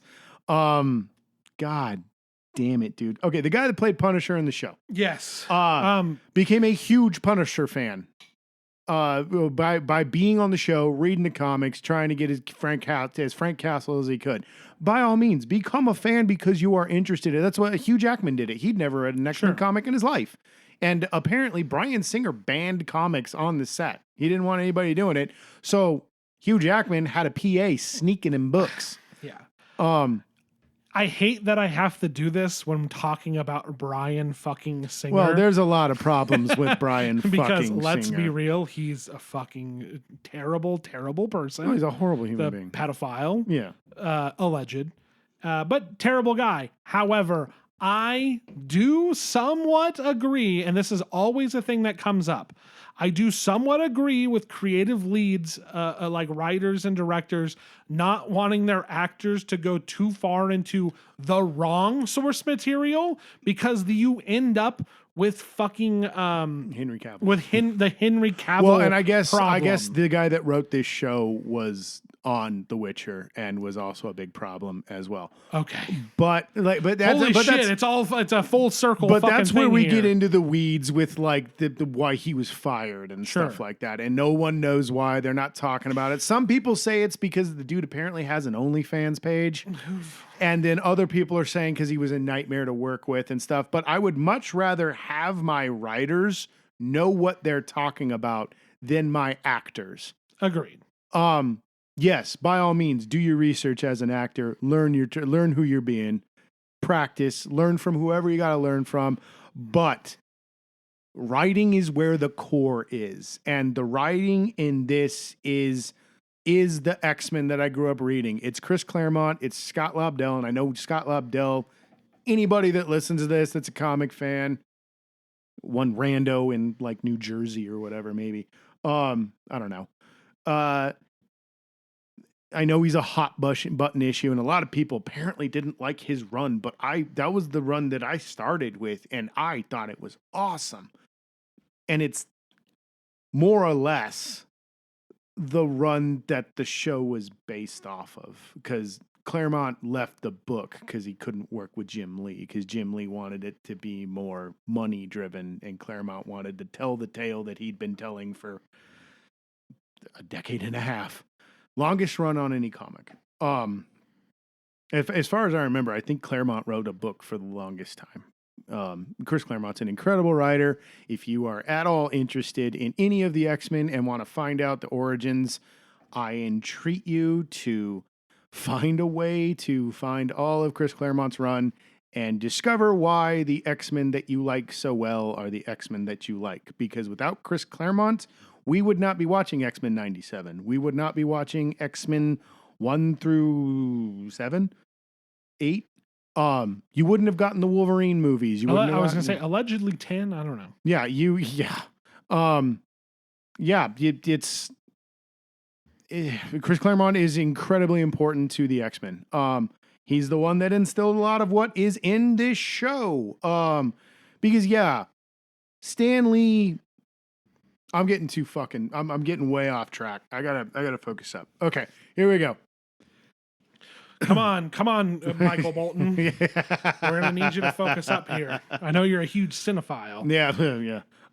Lonely Island cut. No, X-Men 97. I'm just a huge fucking fan of the show, and it's the best adaptation I've ever seen. Like through and through. It comes at you hard with the civil rights movement that is core to the series, and that's where I was going to go off track, where when Stan originally created them, when Stan and fucking, I can't remember who, was it Jack? It wasn't Jack. Anyway, when the X-Men were initially created, they were just tired of spider bites. Sure. Yeah. Gamma rays, cosmic rays, yeah. radiation this, he's half robot. There's a serum. He got blinded by an isotope. An accident. No, it's just who they are as people. They were just born this he was way. It was a cop out. He was like, he's just born that way. Yeah. And then the longer he went, not aliens. the longer they were, and this was 64, I think, when they first started it. And the longer they wrote, they realized that there was a lot of ties to the civil rights movement going on at the time, Black Panthers, all that stuff. So they decided to pull from real life a lot. And the original run has a bit of that, but it's still wacky comic days and stuff. That was just the time. It was the product they were Not making. until Chris Claremont did it go full bore. Yeah. And this show just really gets into the Claremont shit where it understands the property. It understands 100% what is the most important part of the X-Men, which is tolerance, acceptance. Yeah, it's ridiculous. You know, I mean, fucking Cyclops shoots laser beams out of his eyes. And like the anger that people can feel, and the fucking, and you know, you've got Malcolm X, and you've got fucking Martin Luther King Jr. Yeah, and which are loose inspirations, very loose. Two opposing views trying to accomplish the same goal. But they shoot lasers out of their eyes. Honestly, what got me on the show was episode 2 and Magneto's speech at the end of the episode. So fucking good. Just him pulling the Supreme Court into space. It's ridiculous. The UN. It's over the UN. Sorry. It's ridiculous. It's over the top. It's the X-Men. That's the fucking X-Men. They go to space sometimes, and sometimes you're just being suspended in space by Magneto's willpower.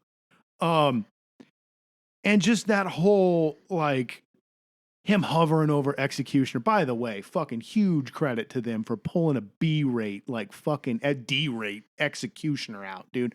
I fucking loved that character. He was such a dumbass villain. And just executes a travesty. Yeah, he executes a travesty. Oh, God, watching him just beat the shit out of Cyclops the whole time. I was like, dude, what the fuck? Oh, my God. You get one of the coolest fight scenes. You get Morph hot swapping into characters. He's Colossus. He's Psylocke. He's fucking Lady Deathstrike. He's taking it to him, honestly. Like Morph was holding that fight down. Also, Morph. I never liked Morph in the original show. I love him in this. They barely use him. They don't use him enough. And I think that sucks because I really do like him in this show. He's a great character. No, but the comic series, Age of Apocalypse, does a lot for Morph. He's so cool in that fucking comic. Anyway, does a lot for him in this, where it shows, it reminded me that Morph he's not like Mystique where he just looks like somebody. Yeah, nope. He becomes them.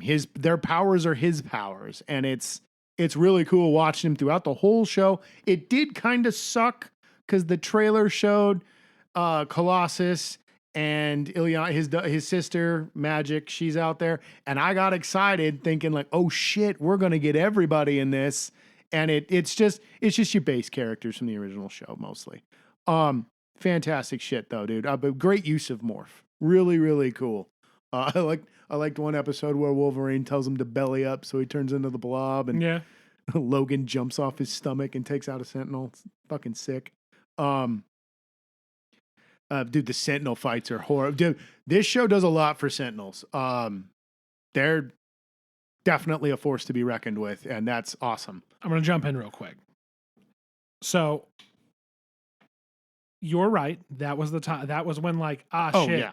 This fucking show is really taking off. And what really, the real twist for the audience there was like, oh, the heir apparent fucking Scott, Cyclops. Yeah. Fucking. Good job on remembering his real name. Yeah, I'm losing my mind there for a second. It was like, oh no, it's all turned upside down because the bad guy Magneto. Yeah, and he's going to take over the X-Men, but he's a bad guy, and they're like, yeah, we're not gonna let that happen. You got to face trial. Yeah, and he willingly goes. He puts on the collar. Magneto putting on a suppression collar is monumental. You do not take out the master of magnetism like that. He will not stoop to that level. It was the crux of the whole series, really, because it was letting you know that it wasn't just like a fuck you dumb one-off thing. It wasn't going to be one episode. It was like he took Charles's last wish seriously. He wanted to try to be better. Then he shows it because shit could have gone bad, and he shows it. And I've always thought Magneto sucks because here's my thing: is I've watched the movies. Oh yeah, and then it's like, yeah, Fassbender was great, but overall he would just lose his fucking cool and make terrible decisions over and over and over again. Yeah, This was so cool. I was wait a minute, said, why doesn't everybody just agree with Magneto? Magneto was the only dude, guy who's thinking straight until he got pushed to his absolute limit. Yes. And then he was like, fuck this. I'm done. I tried. Out. Yeah. Fuck all you guys. No, and you still are like, yeah, that seems fair. No, it's really funny that the rise of dude. The amount of shit I've seen given Cyclops love online is incredible. And what makes me another thing that kind of like warms my heart is the amount of stuff I've seen where it plays into the it came about in the later years of the comic where this character Quentin Quagmire, he was wearing a shirt because he's like a punk rock kind of character. He was wearing a shirt at the Xavier Institute just to piss everybody off, and it said Magneto was right, and it had Magneto's helmet on the shirt. And now you get a lot of that going on in the show, and you're seeing a lot of like new fans and stuff out there just talking about it. Magneto was right, and it's really fucking cool, man. And but yeah, him dude, and it's a big moment too, because some shit goes down, and it is shit that Magneto would never stand for. Sure. And he rightly reacts. And I wouldn't even call it his typical overreaction. I would call it his justified reaction. He rips the UN out of a building, and you're watching it happen. And because you're used to Magneto being Magneto, like Ryan just said, you think shit's going to go down. You think he's going to pull him out into the air and just drop him like a rock.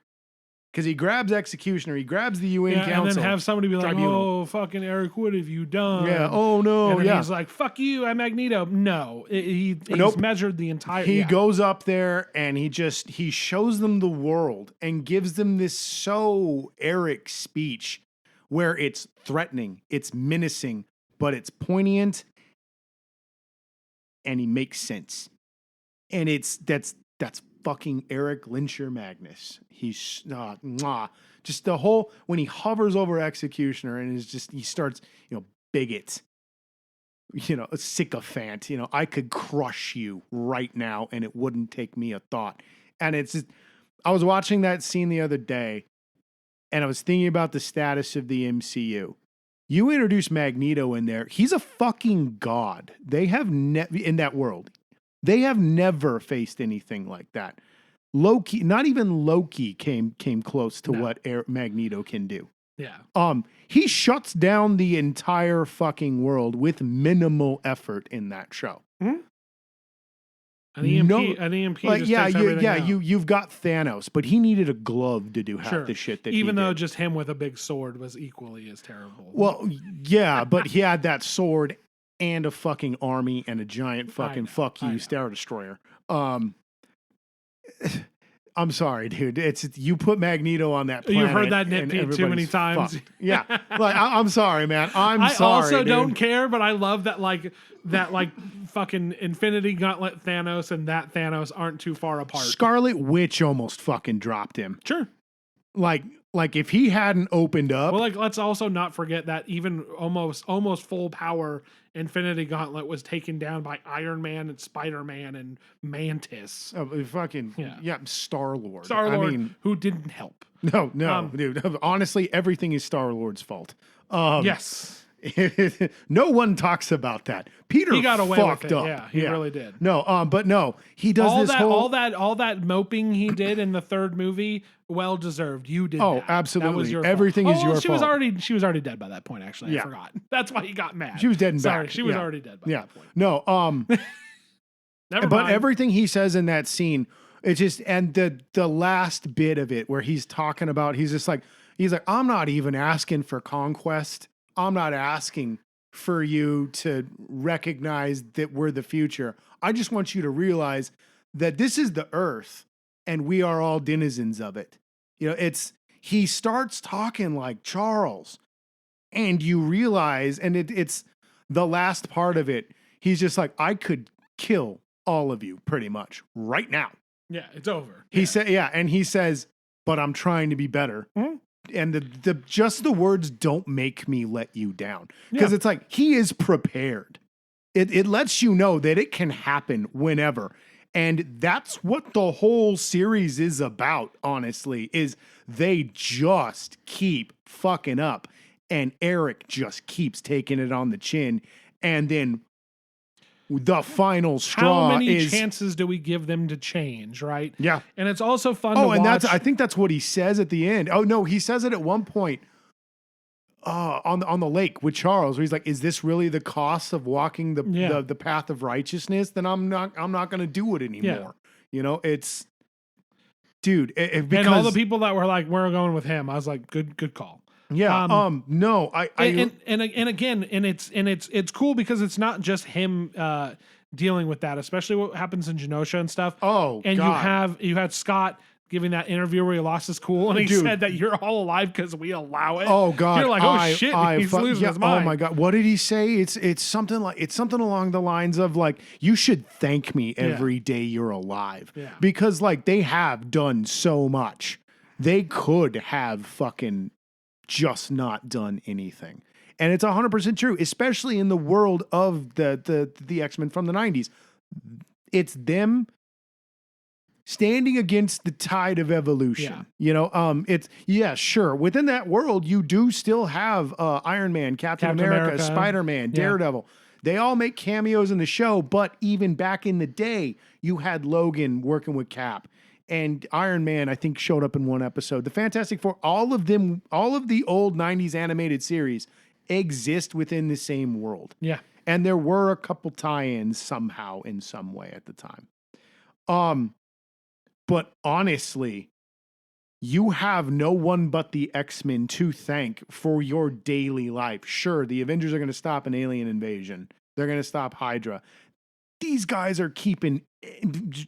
You could be in a grocery store. You could be in the grocery store and somebody finds out, some rando, and there's a mutant. He loses his fucking mind. The X-Men are there to fucking put him down. Not put him down, but try to get him out of there. And I love that about the show, that peace is always the first move. And when at the UN, when Cyclops starts dispersing the team, he's like, our goal is containment. Where we're trying to de-escalate this. That's it. That's always the goal throughout the whole show. It's just them trying to hold back the tide. And when Cyclops finally loses his shit in that interview, because Trish Trilby starts pressing and pressing and pressing, and finally the man's been through the ringer through the whole fucking show. Yeah, this is past the Madeline. This is past the Madeline stuff. So yeah. Honestly, that's one nitpick I have. Like, the Madeline going to the Goblin Queen is a little ridiculous, but also, like I said, it's over the top, it's corny, it's goofy. That's the fucking X-Men. Well, that's what I was going to say. I was like, it is that show. It's got that cool corn to it. But then all of a sudden it's like, hey, remember that the X-Men is like this cool fucking like, Well, dude, I mean, fucking, it's a normal ass fucking episode with a little bit of the soap opera melodrama, and I love that there's so much soap opera in this because someone once described it. It's the cheese. It's the allegory to the civil rights and all that stuff that's going on. It's like it's so. Yeah. There was a time where I was talking to my friend Dylan one time, who was also a huge X-Men nerd. And he was just like, basically all it is Days of Our Lives with superpowers. Sure. And that's what it is. That's essentially all the X-Men is. It does have some... It's a bunch of love triangles and like, oh no, my evil twin. I was going to say, it's that WWE fucking level of soap opera. Yes, dude. And it's characters. It's so just, mwah. Yeah, dude. No. So the Goblin Queen episode is like, you have this awesome episode. You're telling me that ain't real? I forgot. It's still real to me. It's still real to me. Damn it, the things you do to your body. No, you have this awesome episode where Magneto puts out his whole thesis statement, and you really get to experience the hate. And that's another thing. I'll get to that later. Anyway, we gotta remind everybody of how woke we are. You see, okay. That being said, sorry. That being said, that what's funny when you brought that up, you brought up the the comparison to soap opera, wrestling, whatever.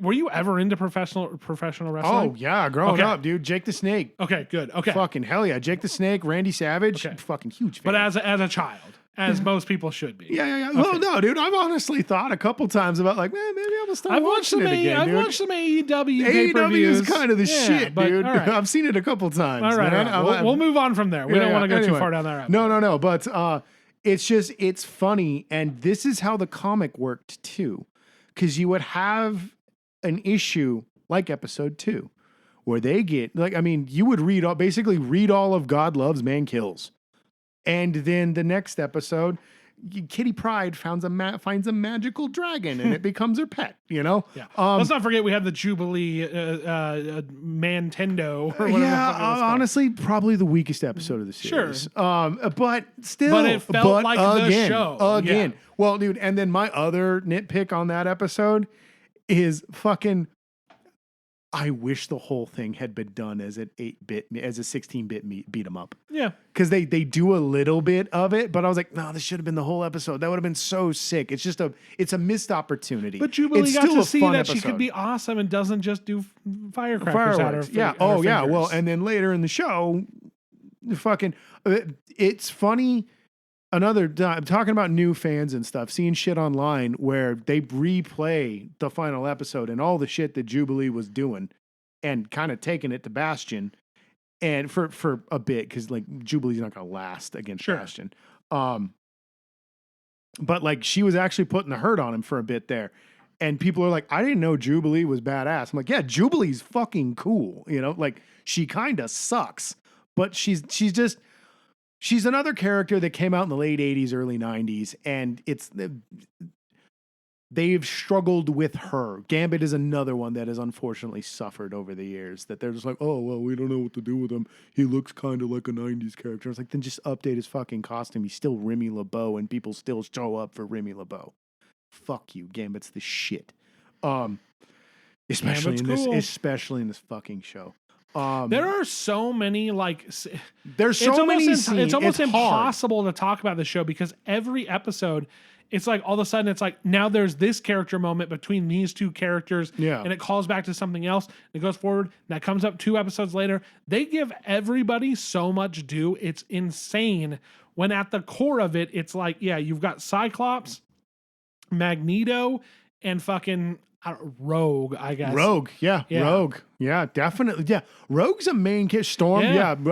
Storm. Has I would say yeah. Cyclops, Jean, Cable, Magneto, Rogue, and Storm are definitely the through points for this show. Everybody gets there, yeah. I also love sorry, it has to be this way, Gambit. I don't like it, but it's for the good of everybody. Now, I'm going to go out there and dance to fucking Ace of Base. Yeah, I'm going to go out there and dance to I Saw the Sign. And oh my God. No, it was funny as fuck. Which people were mad about that as well. When that scene was going on, I was like, is that Ace of fucking... I was like, it's 1997. Yeah, it would be Ace of Base. Holy shit. You know, that's one thing, like... The show is written so well, and like, I mean, I encourage everybody to go back and read the comics because, yeah, the writing might be, the dialogue is very dated because there's a lot of the melodrama that was in early comics and everybody explaining what they're doing out loud as they do it. But half of you grew up watching Dragon Ball Z, but that's why it's great. That's why it's awesome. But there's so much. The story of the X-Men is so timeless, and the thing is watching this show. I honestly kept forgetting that it was set in the 90s, and then like Ace of Base shows up. I'm like, what the fuck are they playing Ace of Base for? And I was like, oh yeah, because it's in the 90s. Duh. 90s is going to be a huge theme for the next couple weeks. Honestly, yeah. The show just gets better and better, and when it's corny, it's the X-Men corn, dude. You gotta be there for it. It was corny and I made a meal out of it. I approve. When Magneto finally makes his turn, it's justified and you understand it and you agree with him. You fucking agree with him. It's again, like we're talking. See, I don't even know if I call it a turn. I feel after the push. Yeah. After they pushed him off that ledge. No. Yeah. After they fucking... I'm amazed he let shit go for honestly. Because dude, remember, everybody talked him down a couple times. Oh yeah. No, it's, and you can feel that he blames himself. The conversation between him and Charles reminds me of one of the first issues I ever collected, which was Fatal Attractions. It was the funeral of Colossus's little sister when she died from the legacy virus. The scene where Charles and Magneto have their confrontation there, and Magneto's just rising up to Asteroid M, and he ripped apart Charles's chair, and Charles is basically just holding on to him by his cape, and he's just like, that man never existed. And Charles is like, I refuse to accept that, and it's their friendship is so core to the comics, and it's so core to this series. But you also get to see the fucking shit that Xavier has done. And again, like I said with the Acolyte, I like it when we get to see our heroes sin and fuck up. Yeah. It adds so much depth Charles to their is character. a fucking idiot. Charles is a fucking idiot, and he's kind of an asshole. Yeah. Just him making when you see Eric fucking realize, like trying to make up for the sins of the past and make himself a better person, come forward, respect Charles's wishes, and then you see Charles up in space dicking around and being like, I've done my job. Like, oh, fuck you, dude. The job ain't done. That's a nitpick I have with the show because I've read the comics. And with the show, it has weight. Oh yeah. No. But it kind of bothered me that when Xavier returns, spoilers, I'm trying to keep shit as low key as I can. But this there's is some way. But there's the Acolyte just finished. This has been over for over a month. Yeah, I know. It's just that there are people that I know that haven't gotten around to watching it. And I'll put a spoiler. I have some time. Right, so I'll put a spoiler warning. When Xavier shows back up, I was really expecting a conflict between him and Cyclops. Yeah. Because in the comics, when Cyclops finds out about some of the fucked up shit that Professor does, he straight up kicks him out. And is just like, I've had enough of your shit, dude. And that was part of the radicalization of Cyclops. And honestly, Cyclops has done, the people that have written modern day Cyclops have done an incredible amount of work with him, where he is definitely the product of constantly hearing Magneto's rhetoric and constantly hearing Charles's rhetoric. And he toes the line between the two. And at one point, and also saying who's getting more done. You're not wrong. You're not wrong. Especially during M-Day, when Civil War was going on and everything in the comics and shit. And I can't remember. I think it was either Iron Man or Norman Osborn that showed up and was just like, "Yo, man, you gotta do your bit." And Scott just said, "Fuck you, get off my land." And anyway, he's like, I got enough shit to worry about. You don't come in here. We're sovereign territory. Yeah, I don't have to do shit, man. You want to take us on? Come on. Fucking Cyclops doesn't give any shits anymore. And I love that about him, dude. And it's more to the point. When Cyclops found out about Xavier's dark doings, he was like, what the fuck? And Charles was like, I did what I had to do. And he's like, no, you fucking didn't. You told us all this shit all these fucking years. And you did this? Get out, And he's like, hey, you can't do that. And he's like, yeah, I fucking did, dude. Stop me. I was really expecting, especially since it's kind of mild compared to the shit you find out about in the comics. Like he lied to them, as far as I know. He faked his death so he could go bone his space alien lady and live a peaceful life. Meanwhile, he left it in Scott's hands with no fucking warning. He's down there in the trenches still, and even to a worse point now. He's gotten paired up with the man that has been his arch nemesis for decades. And now he has to answer to him. He has every right to be angry, and he should have said something to Charles. So when Charles shows back up in that episode and all he does is go, really? Magneto? I was like, dude, he fucking lied to you. He fucking lied to you. And part of me doesn't remember season 5 so well. So I'm like, is everybody in on it? Well, but then they go and talk to Guy Ritchie and everybody. Yeah. And they, for all intents and purposes, it seems like Xavier's gone. Yeah. And then when he shows back up again, it's like, oh, I can't believe you left us with Eric, and then the bad guy. So here's my thing with the bad guys. And this is why I needed you to even explain what the fuck was going on. Because so to me, do you want me to explain? Bastion and Operation Zero Tolerance? We will get there. Okay. So they did a good job of explaining somewhat. However, as somebody who watched the first season or 2 of that show, I'm like, there's Magneto, and then there's the other mutants who are bad guys. There's none of that in this. There's fucking Sentinels and Sinister, who's not a fucking mutant, right? Nope. Never has been. That is 100% true, that he has just been injecting himself with mutant DNA forever. Yeah. Because he doesn't want to die. And he's found a way to twist it so that he can just keep on being Sinister. If I remember right, that is what he's like Deadpool. So they mutated him. He's a mutate. Yeah. He's not a mutant. The shit he's pulling's all fucked up, and I'm like, wow, that's pretty crazy. But there's never like, and here come the bad guys who follow. Like, what happened to all of Magneto's followers when he decided that he's just the head of the X-Men now? That's complicated. Dude. I know, because I'm like, they're none of them decide to like. There's not one episode where they're just like, "Ha, I'm gonna fuck you up. I'm Sabretooth." Like, dude, Sabretooth never followed him.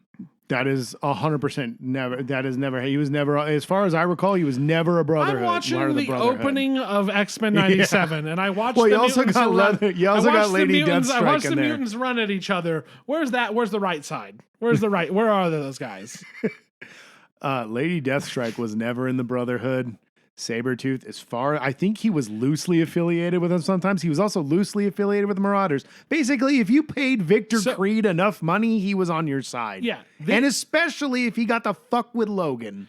This seems like... He would do that for free. My one gripe is like, this seems like we're in a fucking Infinity War endgame fucking level story arc. And we never got any... That's fucking. Here's just a guy with claws. Here's a guy with teeth that wants to fucking bite Jubilee. That is. It's all just fucking Sentinels. Well, like yes, it is very Sentinel focused. Moving forward should be very interesting. It's a nitpick. Oh yeah, for sure. But I'm like, okay, who are these fucking guys? And you explain, and I go, okay. Yeah. It's bad. It's real bad. Oh, yeah. No, Operation Zero Tolerance was one of the worst things the X-Men ever went through. It's not as bad as the Mutant Massacre, but it was almost that bad. Operation Zero Tolerance. Oh, God damn. That's a lot to explain. Basically. Oh, no. Basically, here we go. The Sentinels learned to evolve due to Nimrod from the future. Yes. Yes, and I do remember that. They don't really go fully into it. It is kind of like a kind of left turn, sharp left turn. They do build up Bastion, but not enough.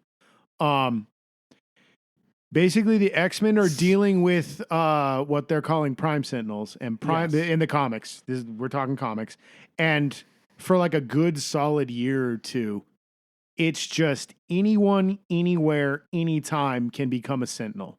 And they don't look like zombies like they do in the show, which I thought was a little lame. They do still kind of have the boxy, purple helmet kind of thing, and then they've got like these black and purple, kind of like a Bastion look.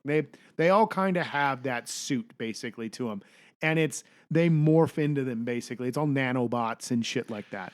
That's right. And things are coming back to me now. And I was asking you, I was like, do they made it seem as if these people were signing up for this, but then some of them signed up for it. Some of them were experimented on. Okay. Like, there's a really good. What's her name? That was she came out with the she's the reporter who was kind of sexy. I don't think Trisha Trilby had. Sexy for Beast. In the comic book, she's his girlfriend. Okay. At one time. Well, then she went all Sentinel on him, and he's like, no. And fucking Wolverine's like, you need to have better taste in women. And I was like, this show fucks. But poorly explained, especially the UN person who was just like, Valerie Cooper. I'm bad, but also I'm going to let fucking Magneto out. Because I'm not that bad. Because in the comics, Val Cooper is basically the whole reason X Factor exists. They're the government funded mutant liaisons, basically. So originally you got the original X-Men team, and then it evolves into Havoc and Polaris and Multiple Man and Strong Guy and all that. That was the 90s. That being said, this show works without having all of this knowledge. Oh yeah, just no. They do a aware. good job of it being just like this is the state of the world. Yeah. No, Val Cooper is a very interesting character because she's a human that works with him, but she's also just like, hey, yo, for the greater good, dog. Val Cooper's a very interesting character. I really like her. But yeah, dude, in the comics, there was a whole Generation X book where they find a girl, they think she might be a mutant, so Sean and Emma are talking to her and everything, and then randomly she turns into a fucking Prime Sentinel and shit goes to shit real quick. And they're a threat to humans as much as they are to mutants because they are the ultimate thing as collateral damage. Yeah, right? exactly. Yeah. There is the whole ultimate evolution, basically, and that's what they are. They're humanity's answer to mutation. And it's a really rough series for a long time that unfortunately didn't end that well, I don't think. Basically, the last X-Man standing is Iceman, and as I recall, the whole thing shows up with S.H.I.E.L.D. showing up and taking Bastion away. As far as I recall, it's been a long time since I read Operation Zero Tolerance, and I remember thinking, wow, what a fucking letdown. Really good series, though, overall, dude. I can't fault the last couple issues of it. Really cool series. I think they go a little too over the top with him becoming like godlike and stuff in the show, but still. I liked what they did with Bastion. I don't remember if he gets the whole technopathic thing and he was human at one time. It is my understanding that Bastion was always like a prototype Nimrod. So I could be wrong though. But yeah, I like that they threw that in there. They cover so many story arcs and they just blow through most of them. You get Executioner's Song.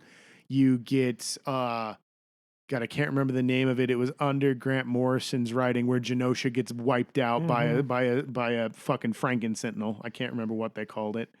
Yeah. But I was asking you those questions too. I'm like, I'm supposed to know like Nimrod, Master Mold, and all this bullshit. Oh yeah, that shit's in the show. Yeah. That shit's in the show. It's also more in depth in the comics. And once again, watch the old show if you want a brief explanation. Read the comics if it really got you. It's gonna take some time. I'll definitely go back, just like I'm reading Dune and the Silmarillion. Oh yeah, no, I totally trust you to do your fucking legwork, dude. Do your due diligence, like some of us did with Twilight. We just talked about it, right? But we both did. Brother. Yeah, brother. Yeah. No, I got shushed in the part 1 of whatever the last book was by angry women behind me because I laughed so hard. And she's like, "Oh no, I'm drinking blood, but my baby's kicking my spine.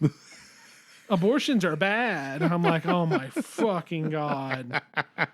They didn't like that. No, but the show doesn't pull any punches, man. And it just goes straight into, like, I think Jean even tells him, she's just like, you have a heart full of hate, and that's where you're fucking up, dude. Oh, no, I think she said it's a Sinister.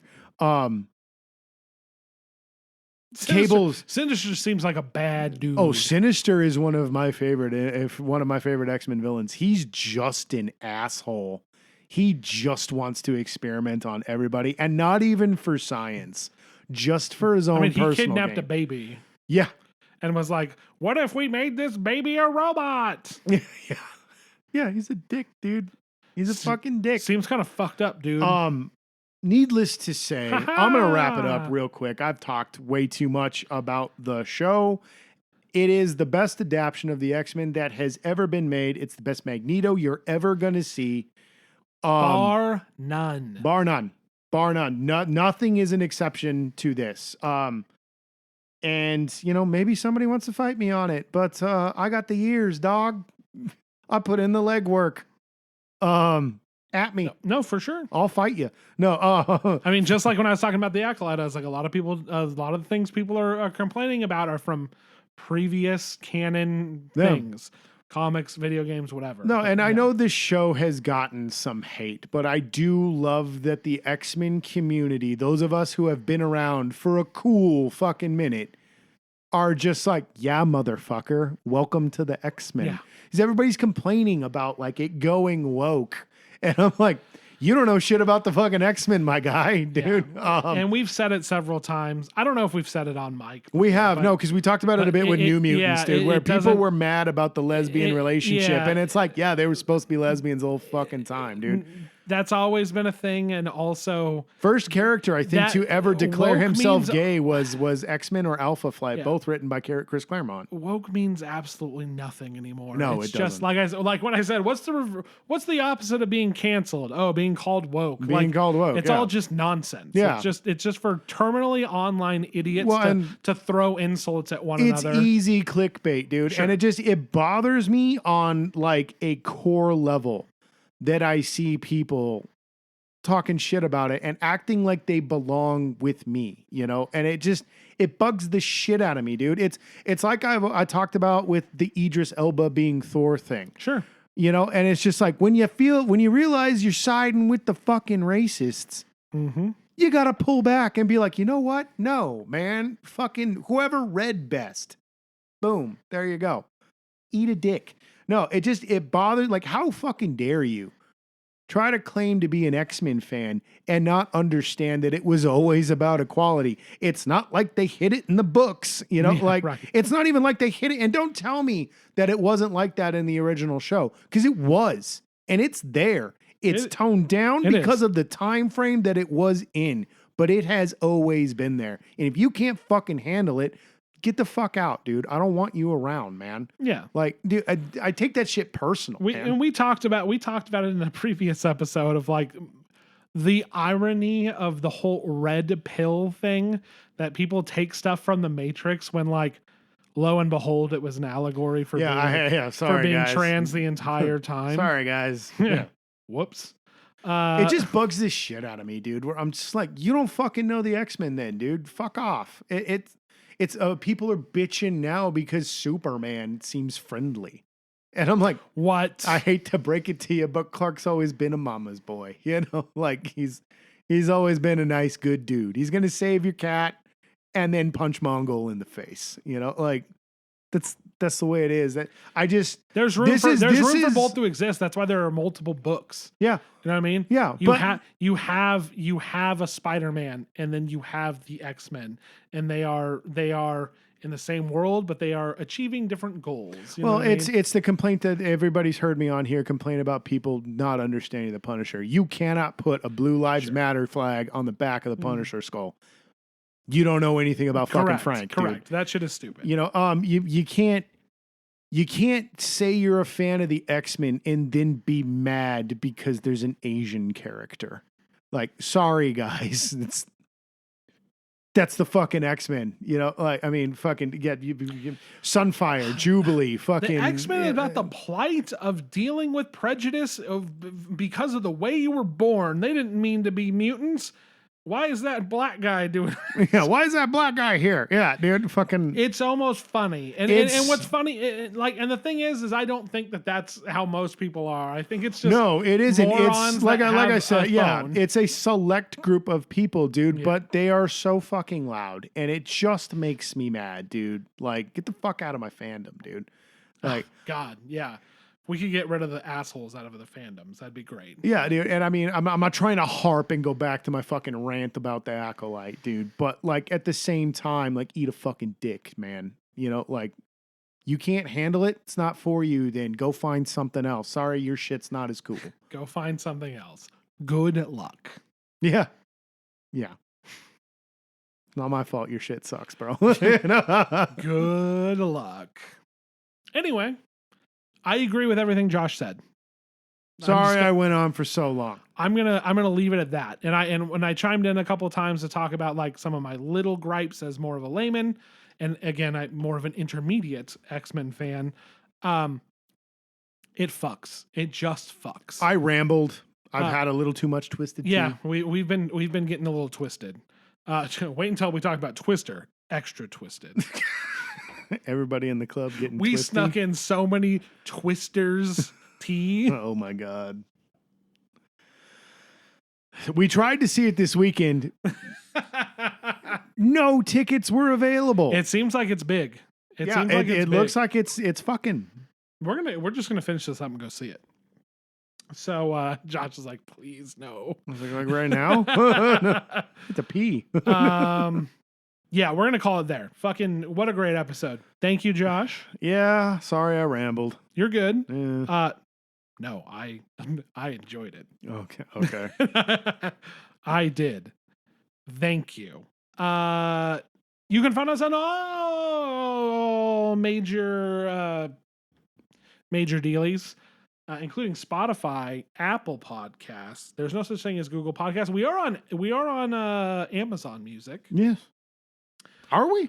Yeah, we are. Son I of a did the bitch. legwork on that. Some of us do the legwork to make sure that we're on all the platforms. I mean, you're the fucking captain of this Well, I was shit. gonna say I'm the producer of a couple of shows, but sometimes you just can't get through to people to get the fucking proper legwork done to make sure your newest episode is on fucking Apple Podcasts. The thing that most people listen to their podcasts on because it's pre-installed on their fucking phones. The anger is real, dude. This is an angry episode. You know who I This hate? episode's You know an who angry I episode. hate? Greater Los Angeles area comics. They can't get this shit together to save their lives. We're on fucking @MightyMoviePod on Twitter is where This wasn't supposed to be such a serious episode. we made a huge mistake of getting the Twisted Tea. This was a mistake, man. This was your idea. Now I sound like an asshole. I'm kind of embarrassed. You can find at Mighty Movie Pod on Twitter is where you can find out when a new episode goes up, when we have a new video up, or when we go live on Twitch, which is twitch.tv/MightyFishTV. We're on there frequently. I was on there this weekend. Yeah, we do shit. We fucking Sega Saturn, Final Fantasy, etc., etc. It's actually a good spot to hang out. You can talk to us. It'll be awesome. We're Mighty Fish Productions on YouTube, video version of the show in quotations, as well as you can find Classic Catch Up and some of the other stuff we've done. There's some other BTS/extras on there. The Patreon is a joke,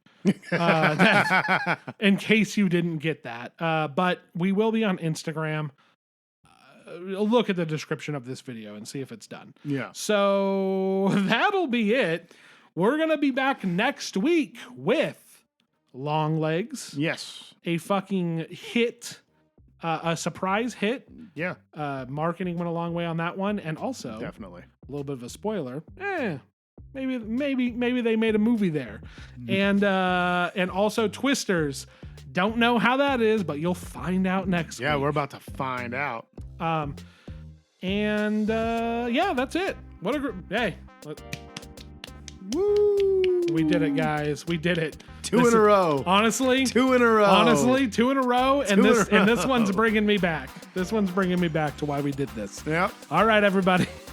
We're fucking out of here. Oh my God. Later. Later.